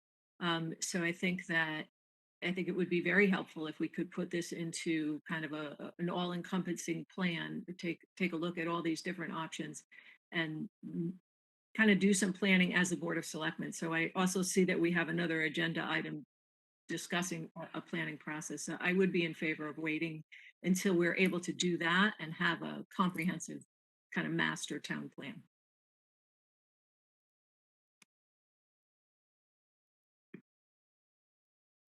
Anyone else? Yes, a couple of things. First of all, we did have some surveys, and as you say, there was no clear indication about what to do with the country club property. The only clear indication we have of what we do with the country club property was a referendum where we agreed to buy it, and that was pretty clear cut. And we also had a referendum. It wasn't a referendum, David. It was a special town meeting. Okay, it was a special Yeah. town meeting. Yeah. Okay, great. It Okay. actually it was an annual town meeting. Okay, we're okay, that's fine. And the other referendum to develop it was voted down 2-1. Mhm. Now, I have no objection to hiring a consultant because we've been asking for a consultant for about 7 years. However, I understand the way the process goes is that a consultant will generally give you the answer that you hire him to give you. And I think we need to vet this consultant and give him the criteria or her the criteria that we have a very open-ended idea of what we want to do with this property and not just come back with residential development. I think that's the only fair way to do this. I agree with you. I think that it's not just a land use, developer. We have to stop this divisiveness, as Chris said. And I think doing this will perhaps take everything into consideration, and we can, as a board, decide the job description or whatever we want. But I think we also have to stop promulgating this fiction that we're going to get money from this property because the numbers just don't work. And I can't seem to move you from that position. I know that's your belief, but I don't think it's. Well, I'm allowed to believe what I believe, and you believe what you believe, and welcome to America. Well, I work with facts. Okay. Anybody else? Beth, I do think that it is about time that we did exhibit a little bit of leadership on this, rather than simply trying to block the proposals that come in front of us. And it is difficult because you seem to have been the first I heard of what your statement about this leading into this discussion about the town meeting. It's very different than what the entire town saw from Ed Sheehy, which said that we would acquire 150 acres of beautiful open space to be enjoyed by residents for generations. He also said it would be irresponsible for the board to allow the property to fall into the hands of developers. And when he talked to the town, I think his intention, although we don't really know, might very well have been what he attempted to do, which was to keep it running as a golf course, to make it some kind of a way that the town would make money out of it. Of course, that was ended when a subsequent administration sold all of the equipment off. And that money, I believe, was then set aside to actually hire a consultant at that time. But under your 3 administrations, you've not wanted to do that. And so I'm disappointed. I'm disappointed that I read in the town letters, the emails that go out, and the Woodbridge news and events that your view, which I also think is inaccurate, that growing the town list with residential property will somehow solve financial problems and help our mill rate go down. There is no evidence there is no real fact that supports that. And it does seem to me that in your treatment of the Arbor Haven proposal, we're likely to see I share Dave Lober's concern that if we hire a consultant, they're going to come back with a way to develop this, because that seems to be what you prefer. And you've made that very clear in your statements to the town. So I agree that we ought to do something such as you suggest tonight. But I also think that in doing that, we should do it without the idea that we're going to come up with a better way to develop this property, because David Lober is right. The facts say the residential property will not benefit this town. It will cost us money. And I think we could do that. There are many people who've spoken about this in front of the Conservation Commission, and I've read many I've read many articles on it that say that our town is very unlikely to get any profit from growing our grand list with this kind of a residential development. So, Okay. you know, and maybe we just need somebody to come in and prove to us that we can grow our grand list this way. Do you agree we need to grow the grand list? To grow our grand list this way with residential housing will cost. No, just asking, do you agree that we need to come up with a way to grow our grand list? I think we need to grow the commercial aspect of our grand list. Okay. Fair enough.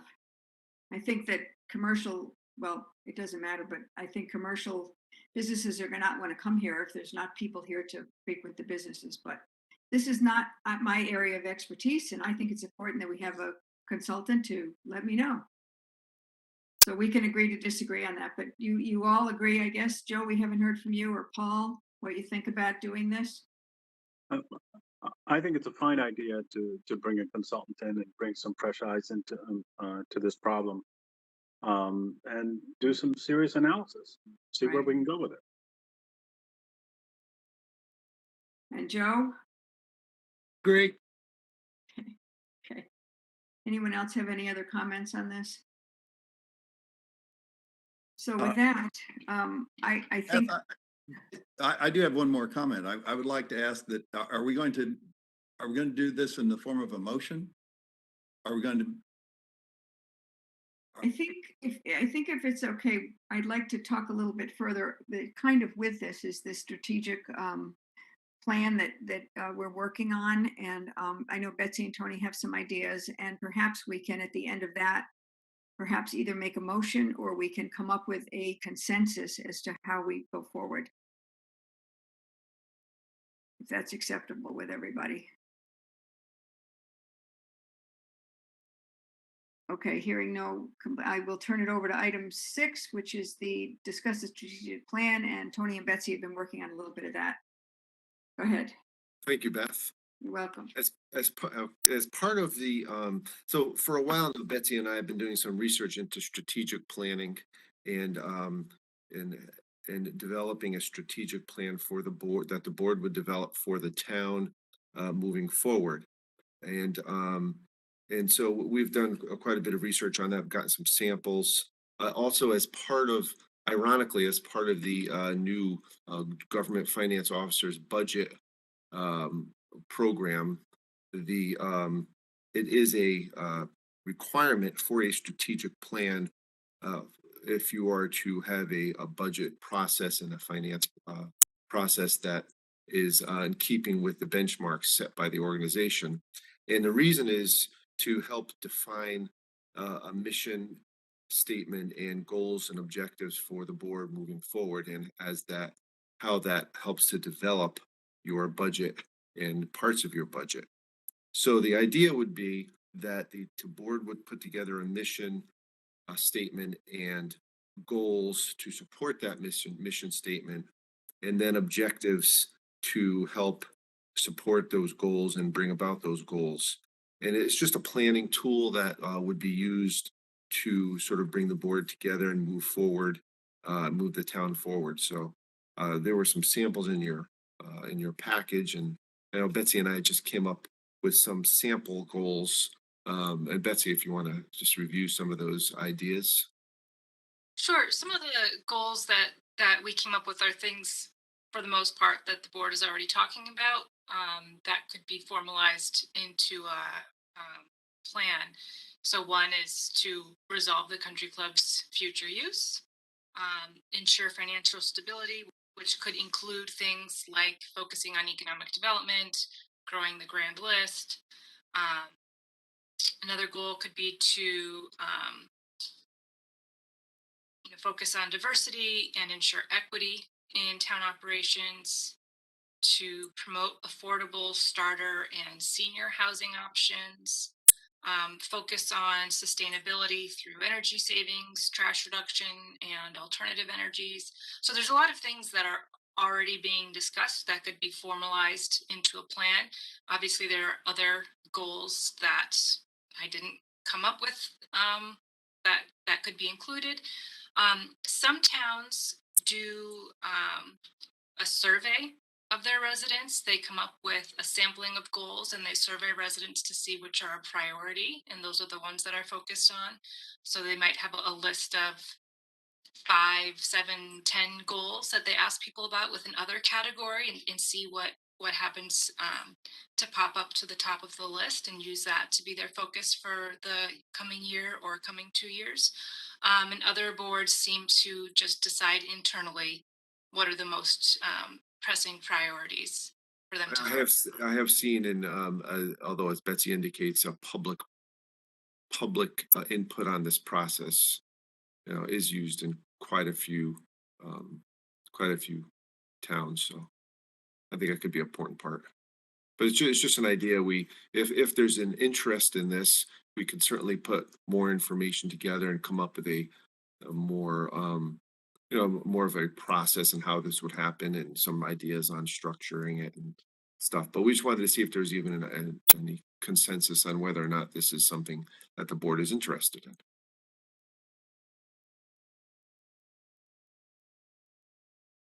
Any comments? So I just wanted to say, yes, very interested. These samples that you gave are very helpful.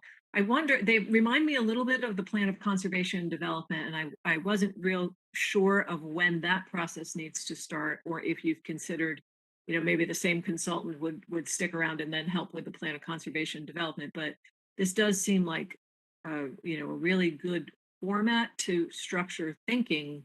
But I think, again, it goes to that whole process of working with whoever's going to sort of lead that project. So is that something you envision the Board of Selectmen maybe having some special meetings to discuss and provide input, that sort of thing? it could be. I mean, I think there are probably several different ways to go about it. I think you could have, kind of a quote unquote retreat to, a long special meeting to really hash out the bulk of this, or it could be discussed over multiple meetings.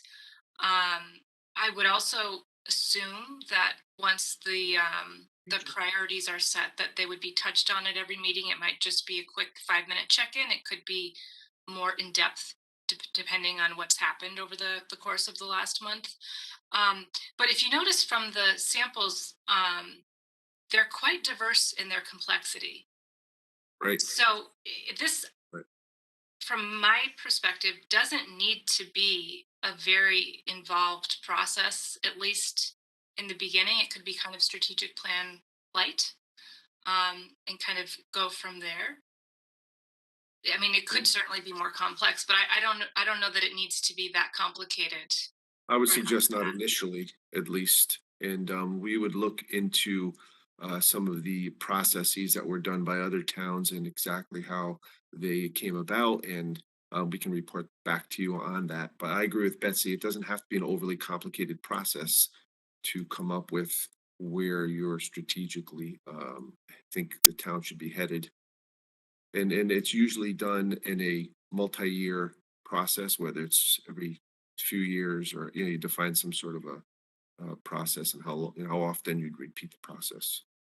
Yeah, so it's kind of like a living document once we get it started. Correct. Yeah. Correct. Right. Yeah, it's a lot more Sounds good to me. focused. Sorry, Sheila. Go ahead. I was just going to say, it just sounds good to me. So thank you for doing this research for us. And regarding the POCD, it's a lot more focused than the POCD. So the ones that I've seen tend to be 1 or 2-year plans, whereas the POCD is 10 years. And obviously, a lot can change over the course of 10 years. So it's a lot more focused, but it does still assign a person, department, or commission to focus on whatever the goal or priority is.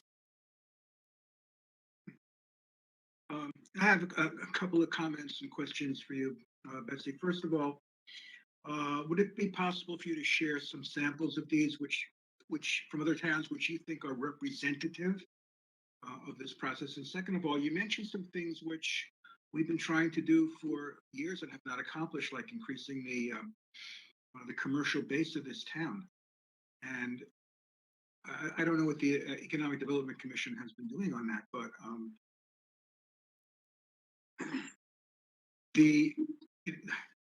I think we haven't done enough to attract the kind of business to this town that the town could support. And by that, I don't mean retail business, but I mean like manufacturing and medical community activities and things of that nature.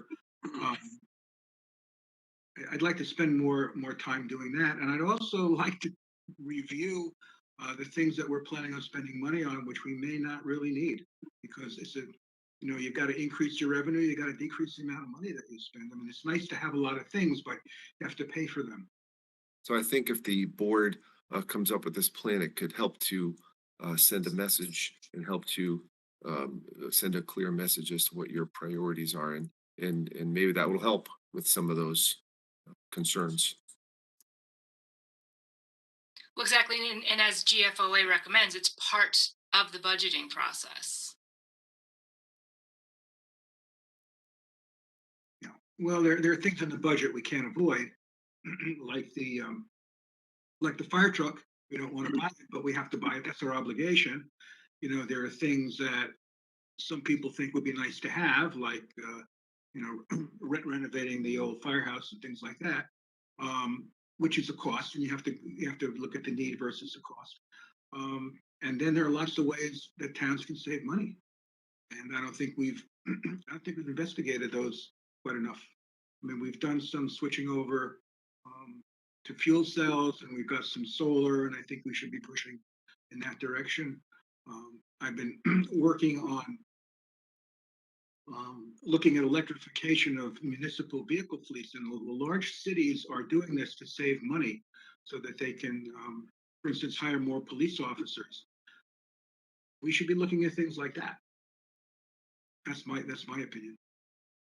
Well, that's kind of what Tony and Betsy are trying to guide us to, right?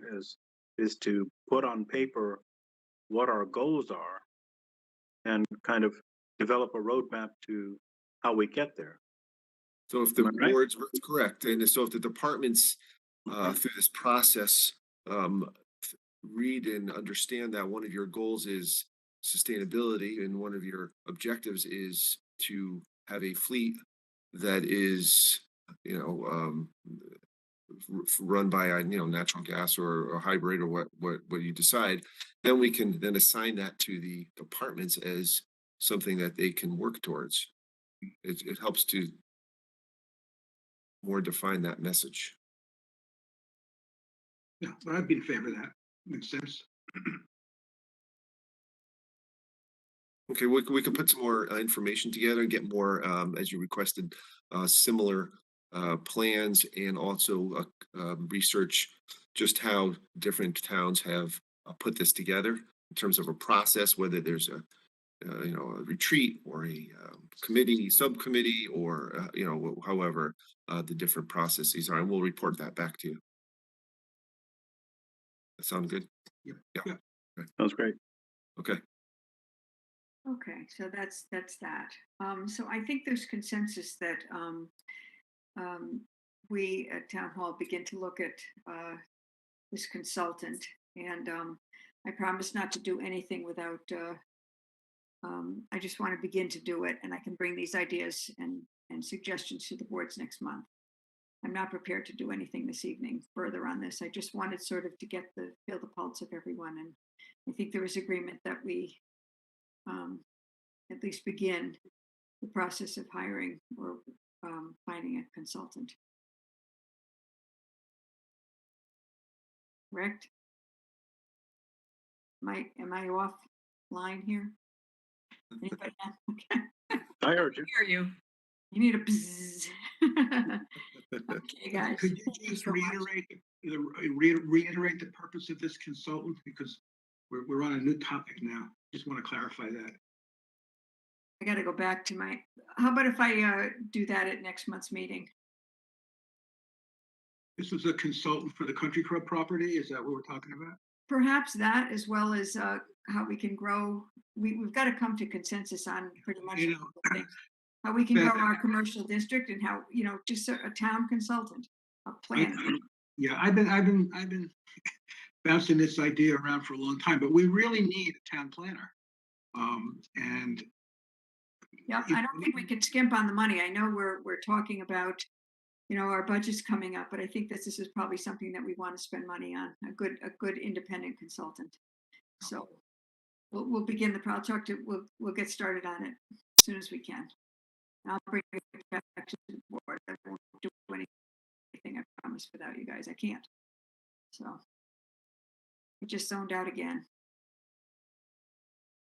Oh, can you hear me? We can hear you. Can't- Yes, we can hear you. We can't see you. Okay.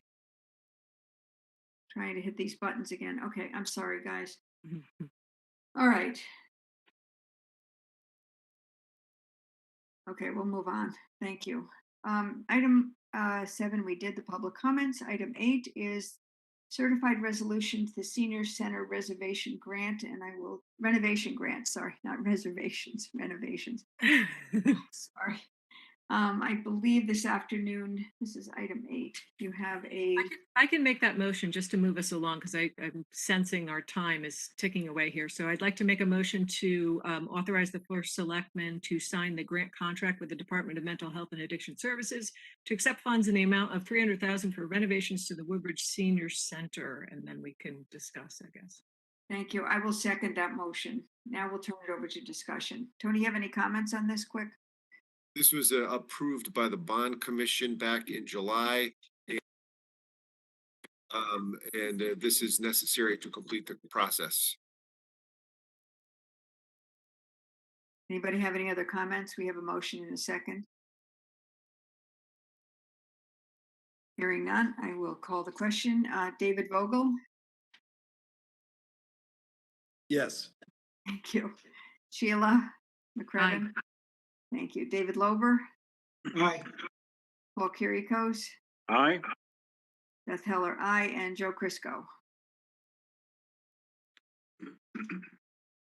Joe, can you raise your hand or aye or nay? Your aye? Okay. Thank you. All right, great. Thank you. And with that, we'll move on to item 9, which is the Administrative Officer Director of Finance Report, Tony Genovese. Thank you very much. I have our monthly report for revenues and expenditures through November of 2021, which is of a year-end budget surplus of $209,000, almost $210,000. This would allow for, because we have a fund balance allocation of $400,000, this would reduce our fund balance by $190,000. Currently, our fund balance would be projected at $6.6 million or 12.73% of our annual expenditures. One thing this does not include is a funding of a deficit. If there is a deficit at the Woodbridge Board of Education, current that was $171,000 in October. So this doesn't contemplate any funding there, but I just want to bring that to your attention.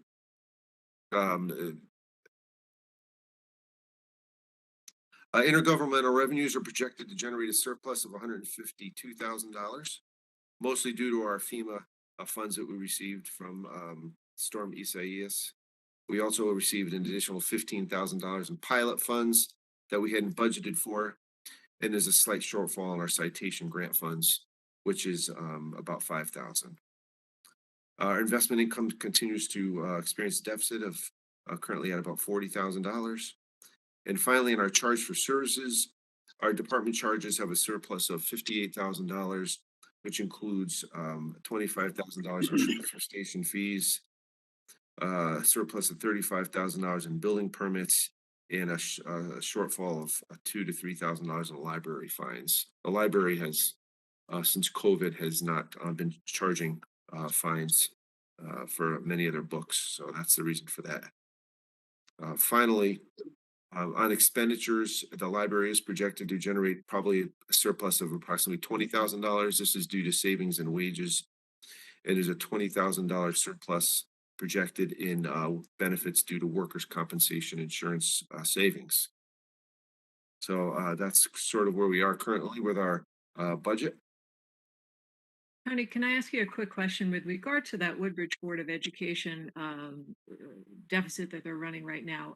There was discussion at their finance committee level regarding some money that they were hoping to recoup and apparently have made some progress in recouping for services for students, but it was last year's services. So I was curious to know, how does it hit the budget? How do we allocate that sort of So thing? that's one reason why I'm glad you brought that up. That's one reason why I did not include this deficit in the report, because I had heard a similar, some similar information. And basically what happened is the town would take in that money because it's from last year's students. And then the town would have to, through its process, allocate those funds to the Board of Education for their budget. So they would have to make a special request. Correct, just a special like any request other to use special those funds. request. But Right. would we be able to access that money, or does it automatically go into the general fund because it's coming so late after our audit? It'll come in as an unbudgeted revenue for the year. And then This year. for this year, right? It would come into unbudgeted revenue in this year. Because we didn't anticipate this in the budget process, so we don't have a budget or an appropriation for a revenue budget for it.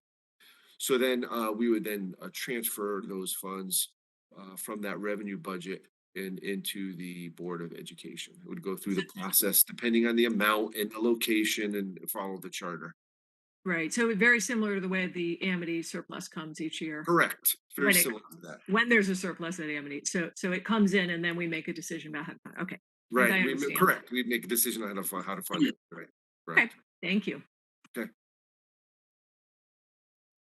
Okay, thank you, Tony. Are there any tax refunds? I don't believe there is. I didn't find any. in No, the packet. there, No.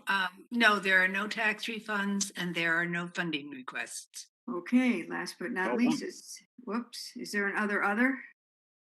Yes, there is. Oh. I have an answer to a question that was brought up last night. And that is about the environmental remediation at the country club. Dr. Lober, I believe, asked the question, so I wanted to report back to you. And that is, I don't see Jerry here, so.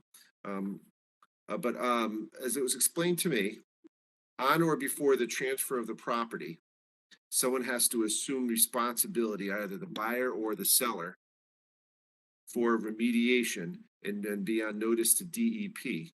At that point, DEP will set a timeline and a plan for the remediation.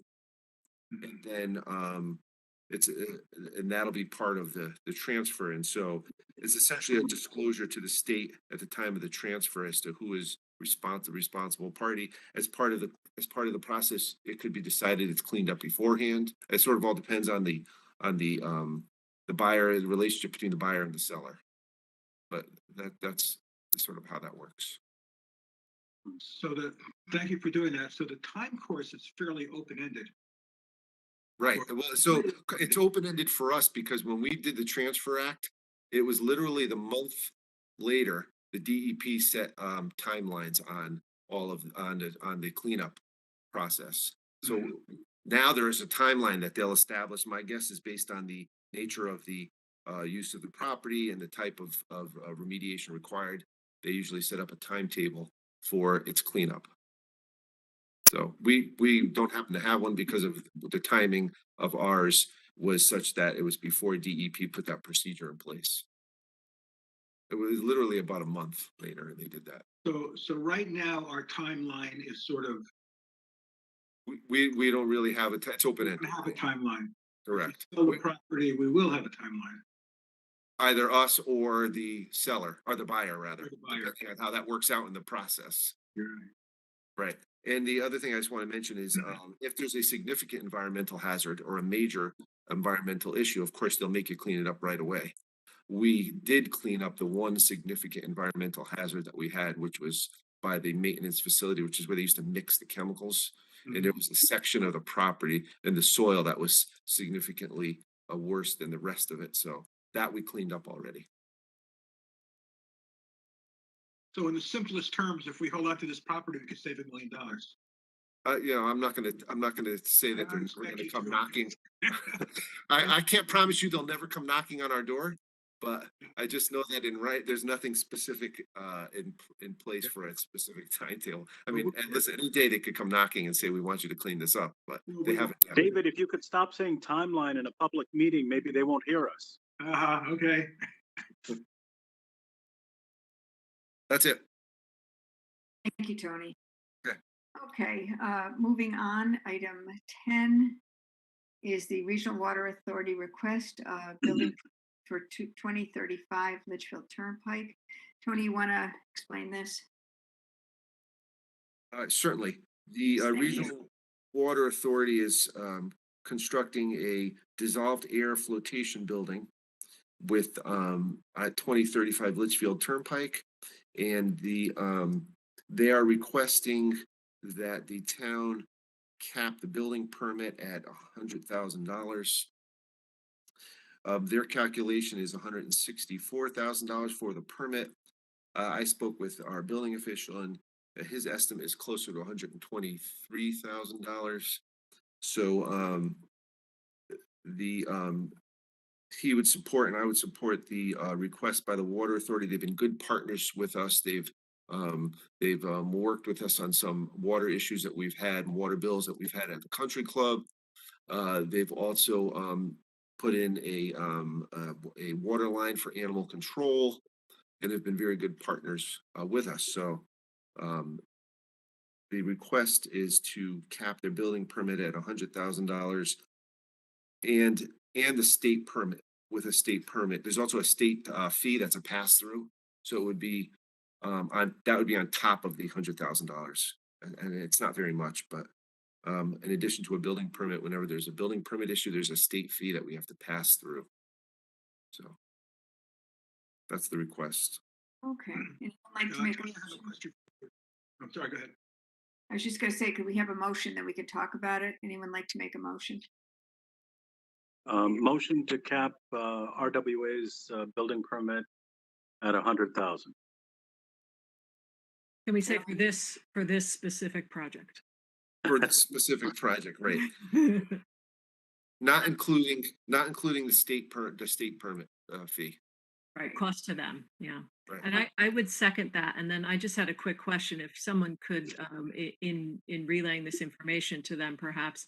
So the Regional Water Authority previously owned some property on Johnson Road. It's a house there.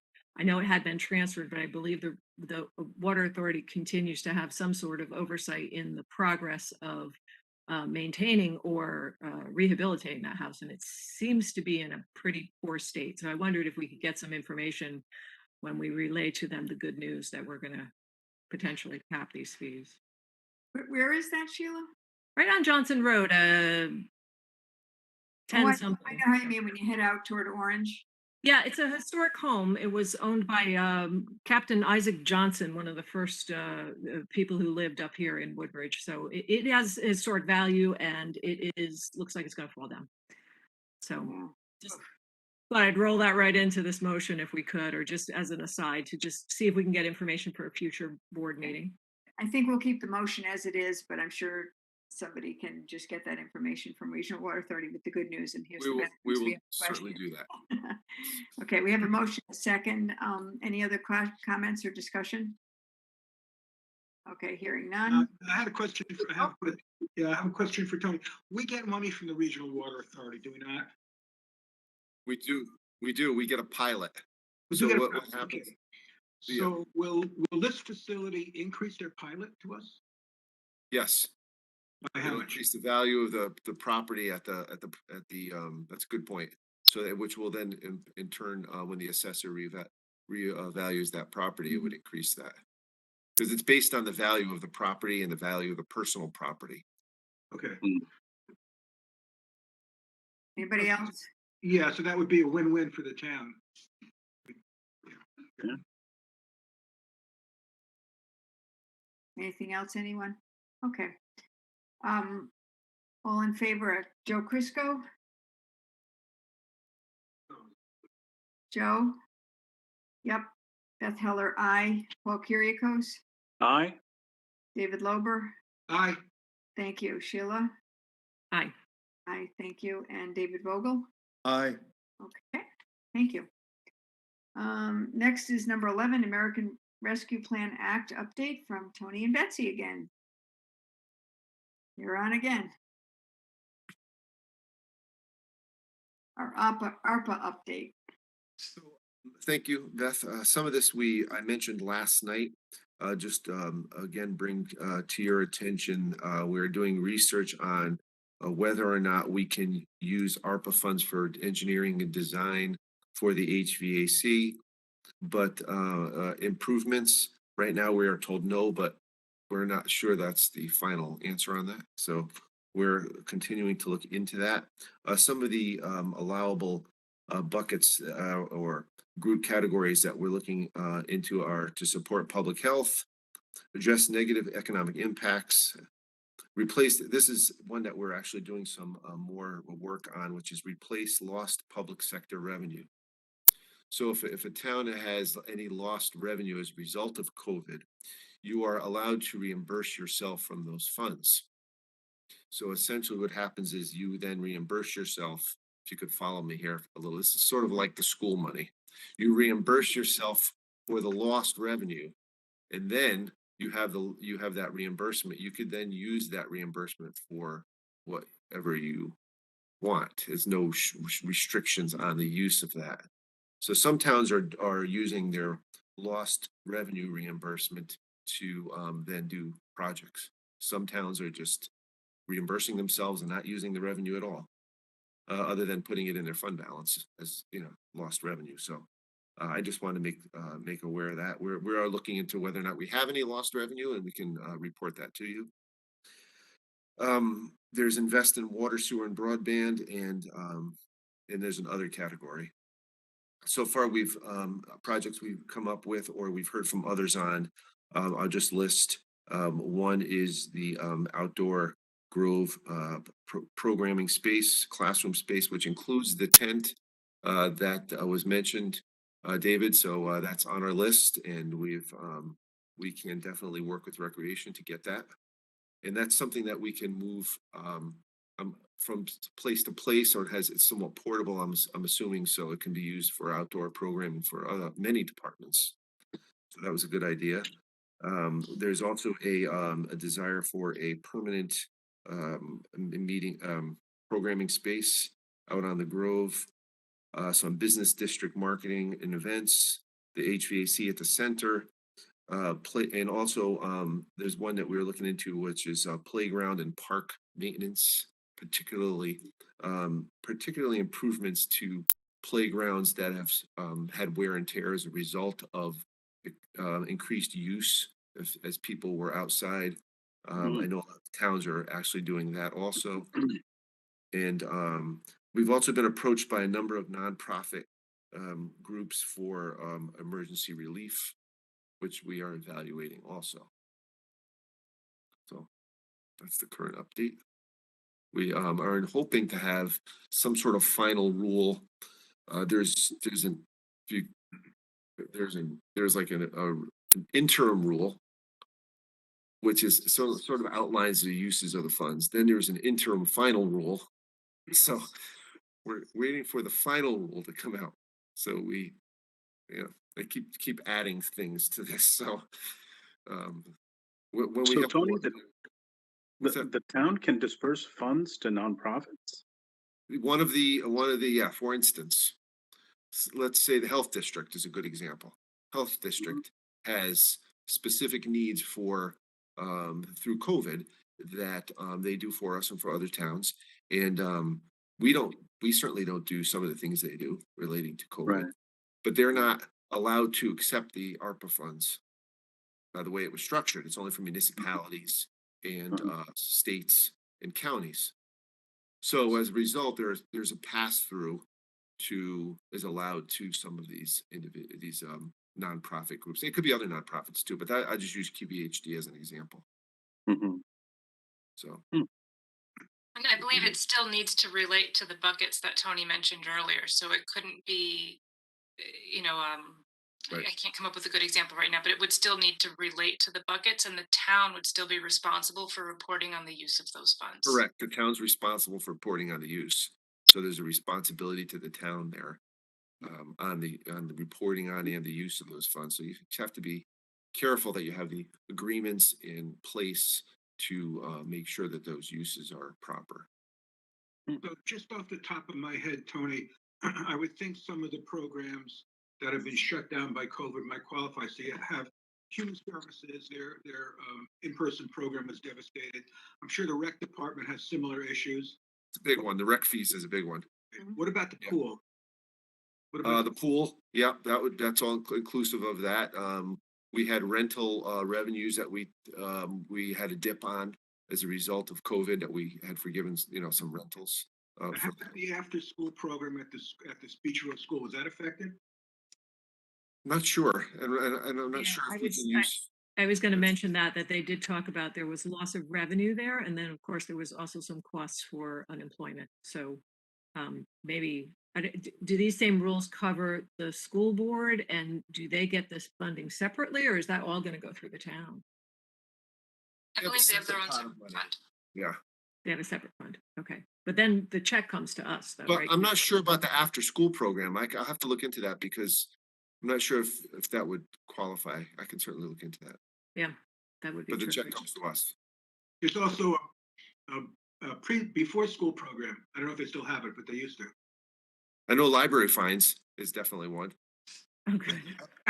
It's a large It's not amount. very much. Yeah, it's not very much, but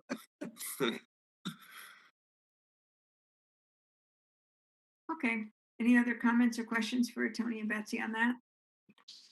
All set, thank you, guys. Betsy, Assistant Administrator's Officer's Report, please. Thank you. Welcome. So just as an update, on behalf of the town, I submitted an expression of interest to the State Department of Energy and Environmental Protection for what they're calling a Sustainable Materials Management Grant Programming to run a pilot program for pay-as-you-throw trash. And we've now been invited to advance to phase 2 of the application process. The grant application is set to be released sometime in January, and there's a goal for projects to start mid-summer, so right around the beginning of the upcoming fiscal year. Pay as you throw trash, as a reminder, is credited with significantly reducing the amount of trash generated in towns that use it. It's common in Massachusetts, New York, and other parts of the country, but not really in Connecticut, and that's what the state is trying to change. So this program shifts the way that trash is paid for. Instead of everyone paying for it through taxes, the residents would pay for the amount of trash they generate. So somebody with several people in their household would likely be paying more than the single person household. So residents would be required to use a specific type of trash bag, and under the town's proposed pilot program, initially we would provide 2 free bags per week to residents to help ease into this program. The town would also provide food composting at the transfer station to help food scraps get out of the waste stream, since they're all very, very heavy. And DEEP is working with a consultant that will help towns applying for the program to work out the specifics of their plan. And if this is something of interest, I could invite her to come to a meeting in hopefully January or February to talk about the details of what this would look like in Woodbridge and the benefits of the program that she's seen across the country. Having seen her presentation, I think it would be beneficial to the full board, but I'm not going to force you to sit through a meeting if you don't want to. But I think I'd like to invite her unless there's some objection. So I have a quick question. Does this end up as an ordinance, and should it be maybe the ordinance committee could hear the presentation, unless the full board wants to hear it? I don't, I wouldn't object. I think I've heard that presentation as well, but if it eventually has to feed into an ordinance, maybe we could do it at the ordinance level if the rest of the board would prefer it. I don't know if it's an ordinance or not. No, I just don't know. We can ask her if she comes in January. We can ask her. Okay, why don't we have her, ask her to come either in January, February, depending on her availability. Okay, thank you. And I can find out, Sheila, if other towns have done it as an ordinance or if it's simply a matter of policy. Betsy, So- one quick question. This only applies to people using the transfer station? Does it apply to people who use private haulers as well? It would apply to everyone. Ah, And so Woodbridge obviously is a special case. It's more complicated. So that's the other thing that the state is very interested is finding out how the program works in towns that have different manners of collecting trash. So they're particularly interested in towns that are a hybrid, like Woodbridge, and towns that have municipal trash pickup, and other towns that only have a transfer station, to see how to best implement this to really divert a lot of waste from the waste stream. Because logistically, it's quite different depending on your setup. good, thanks. So still on the topic of trash, as you all know, the board approved the 10-cent fee for bulk trash. And I know there was a little anxiety about getting the word out about that change. So I just want to let you all know that a story about the policy went out in the most recent Woodbridge Town News. It will come out in the December edition as well. It was mentioned in Beth's monthly newsletter column, the e-newsletter column, and it's also on the town website. So I will try to continue pushing that out as we come up to that February 1 date, but I just wanted you all to be aware that I'm trying to get the word out about that change so that people are not surprised by the way this Betsy, changes. would it be useful to put a sign at the transfer station? I think so. As we get closer to the date, yes. Yeah. And just one last update for everyone. I've been in touch with both New England Brewing and the Connecticut Brewers Guild, and it's still unclear if New England Brewing will be maintaining their Woodbridge location or if they will be exclusively located in West Haven once that facility is built out. So that's still unclear. However, the guild has already heard from several breweries interested in the space. So I just wanted you all to know that it looks like at this point, either way, there will still be a brewery in that space, which is good news for residents. That is good news. And that's it for my update. Thank you, Betsy. Okey doke. Item, what are we up to? 13 here, the town clerk's report. We must acknowledge receipt of them. They are in your packets. I'll make a motion that we acknowledge receipt of the town clerk's reports as presented in your packet.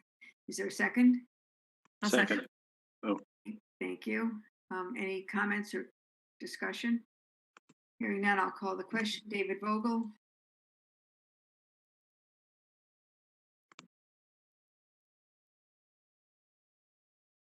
are you muted, my friend? I went the wrong way. Yes, aye. Okay, I'm seeing circles in front of your face. This computer has got to go. Sorry, I can't even tell. I can't see hands. Sheila, Aye. David Lober, Yeah, aye. thank you. Paul Kirikos, Aye. Beth Heller, aye, and Joe Crisco. I can't see Joe. I'm sorry. Aye. See him? Okay, great. All right, wonderful. Thank you.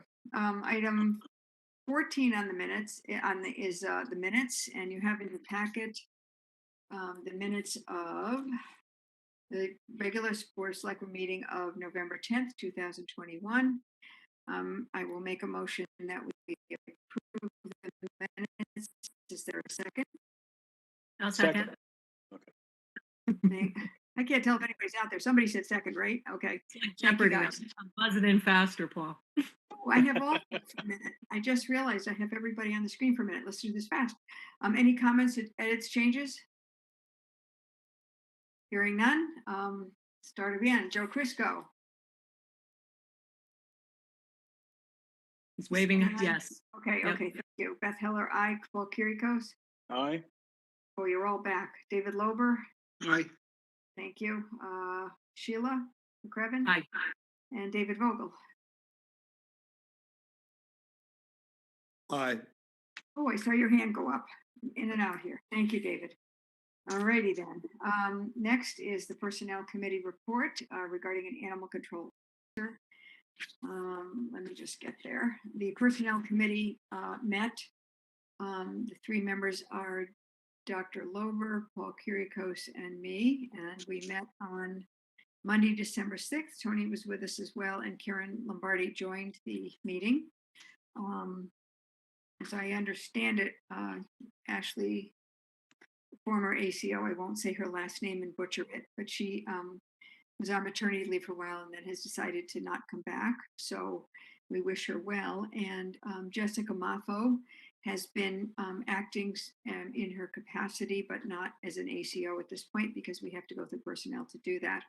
So Karen asked that we promote her to Animal Control Officer in Ashley's place. And the Personnel Committee voted unanimously. I can find the minutes in here. Yep. Let's see. The recommendation to the Board of Selectmen for this evening is the committee voted unanimously to recommend to the Board of Selectmen that pursuant to the recommendation of oh my God, that's the Library Commission. Where are these minutes? Wait, I'll find them. Here it is. Vacant union position of Animal Control Officer be offered to Jessica Mappo at the beginning wage step A of $24.60 per hour, effective Thursday, December 9th, 2021, obviously with approval of the Board of Selectmen. So with that, I will make that motion that we do that. Is there a second? Second. Thank you, Paul. I think it was your voice. Yep. Okay. Yep. Oh, you're back. Yep. Comes and goes. Any comments or questions on this? Hearing none, I will call the question. David Vogel, Aye. Sheila McCrevin, Aye. David Lober, Aye. Paul Kiriakos, Aye. Beth Heller, aye, and Joe Crisco. Is Joe and Anthony? I. Okay, thank you, Sheila. Yep. Great, that's good. So that's wonderful. We've done that. You have in your packet under item 16 a copy of the meeting dates for 2022. Let's hope that we can get some of these done in person. So Jerry Shaw, I guess you just need a motion for us to approve them as a whole. Is that correct? That's correct. Okay, I'll make that motion that we approve the meeting dates for the Board of Selectmen for 2022 as presented in our packet beginning January 12th and ending with January 11th, 2023. And this is the regular meetings. Is there a second? Second. Okay, and anybody have any comments or about any of the meetings? Hearing none, I'll call the question. Joe Crisco. That's yes. Beth Heller, aye. Paul Kiriakos. Aye. David Lober. Aye. Sheila McCrevin. Aye. And David Vogel. Aye. Thank you. And with that, Jerry Weiner had to leave. He said he had no report for us. And we have on our agenda item 20, which is the executive session pursuant to the dispatch issue. And well, Paul, I'll let you just take it. I don't think we're going to need an executive session, correct? No, we're not. We had a meeting scheduled for November 16th, but Mike's daughter got kind of sick, so we had to cancel that. Our next meeting is tomorrow at noon, and I'll report back to you at our next meeting.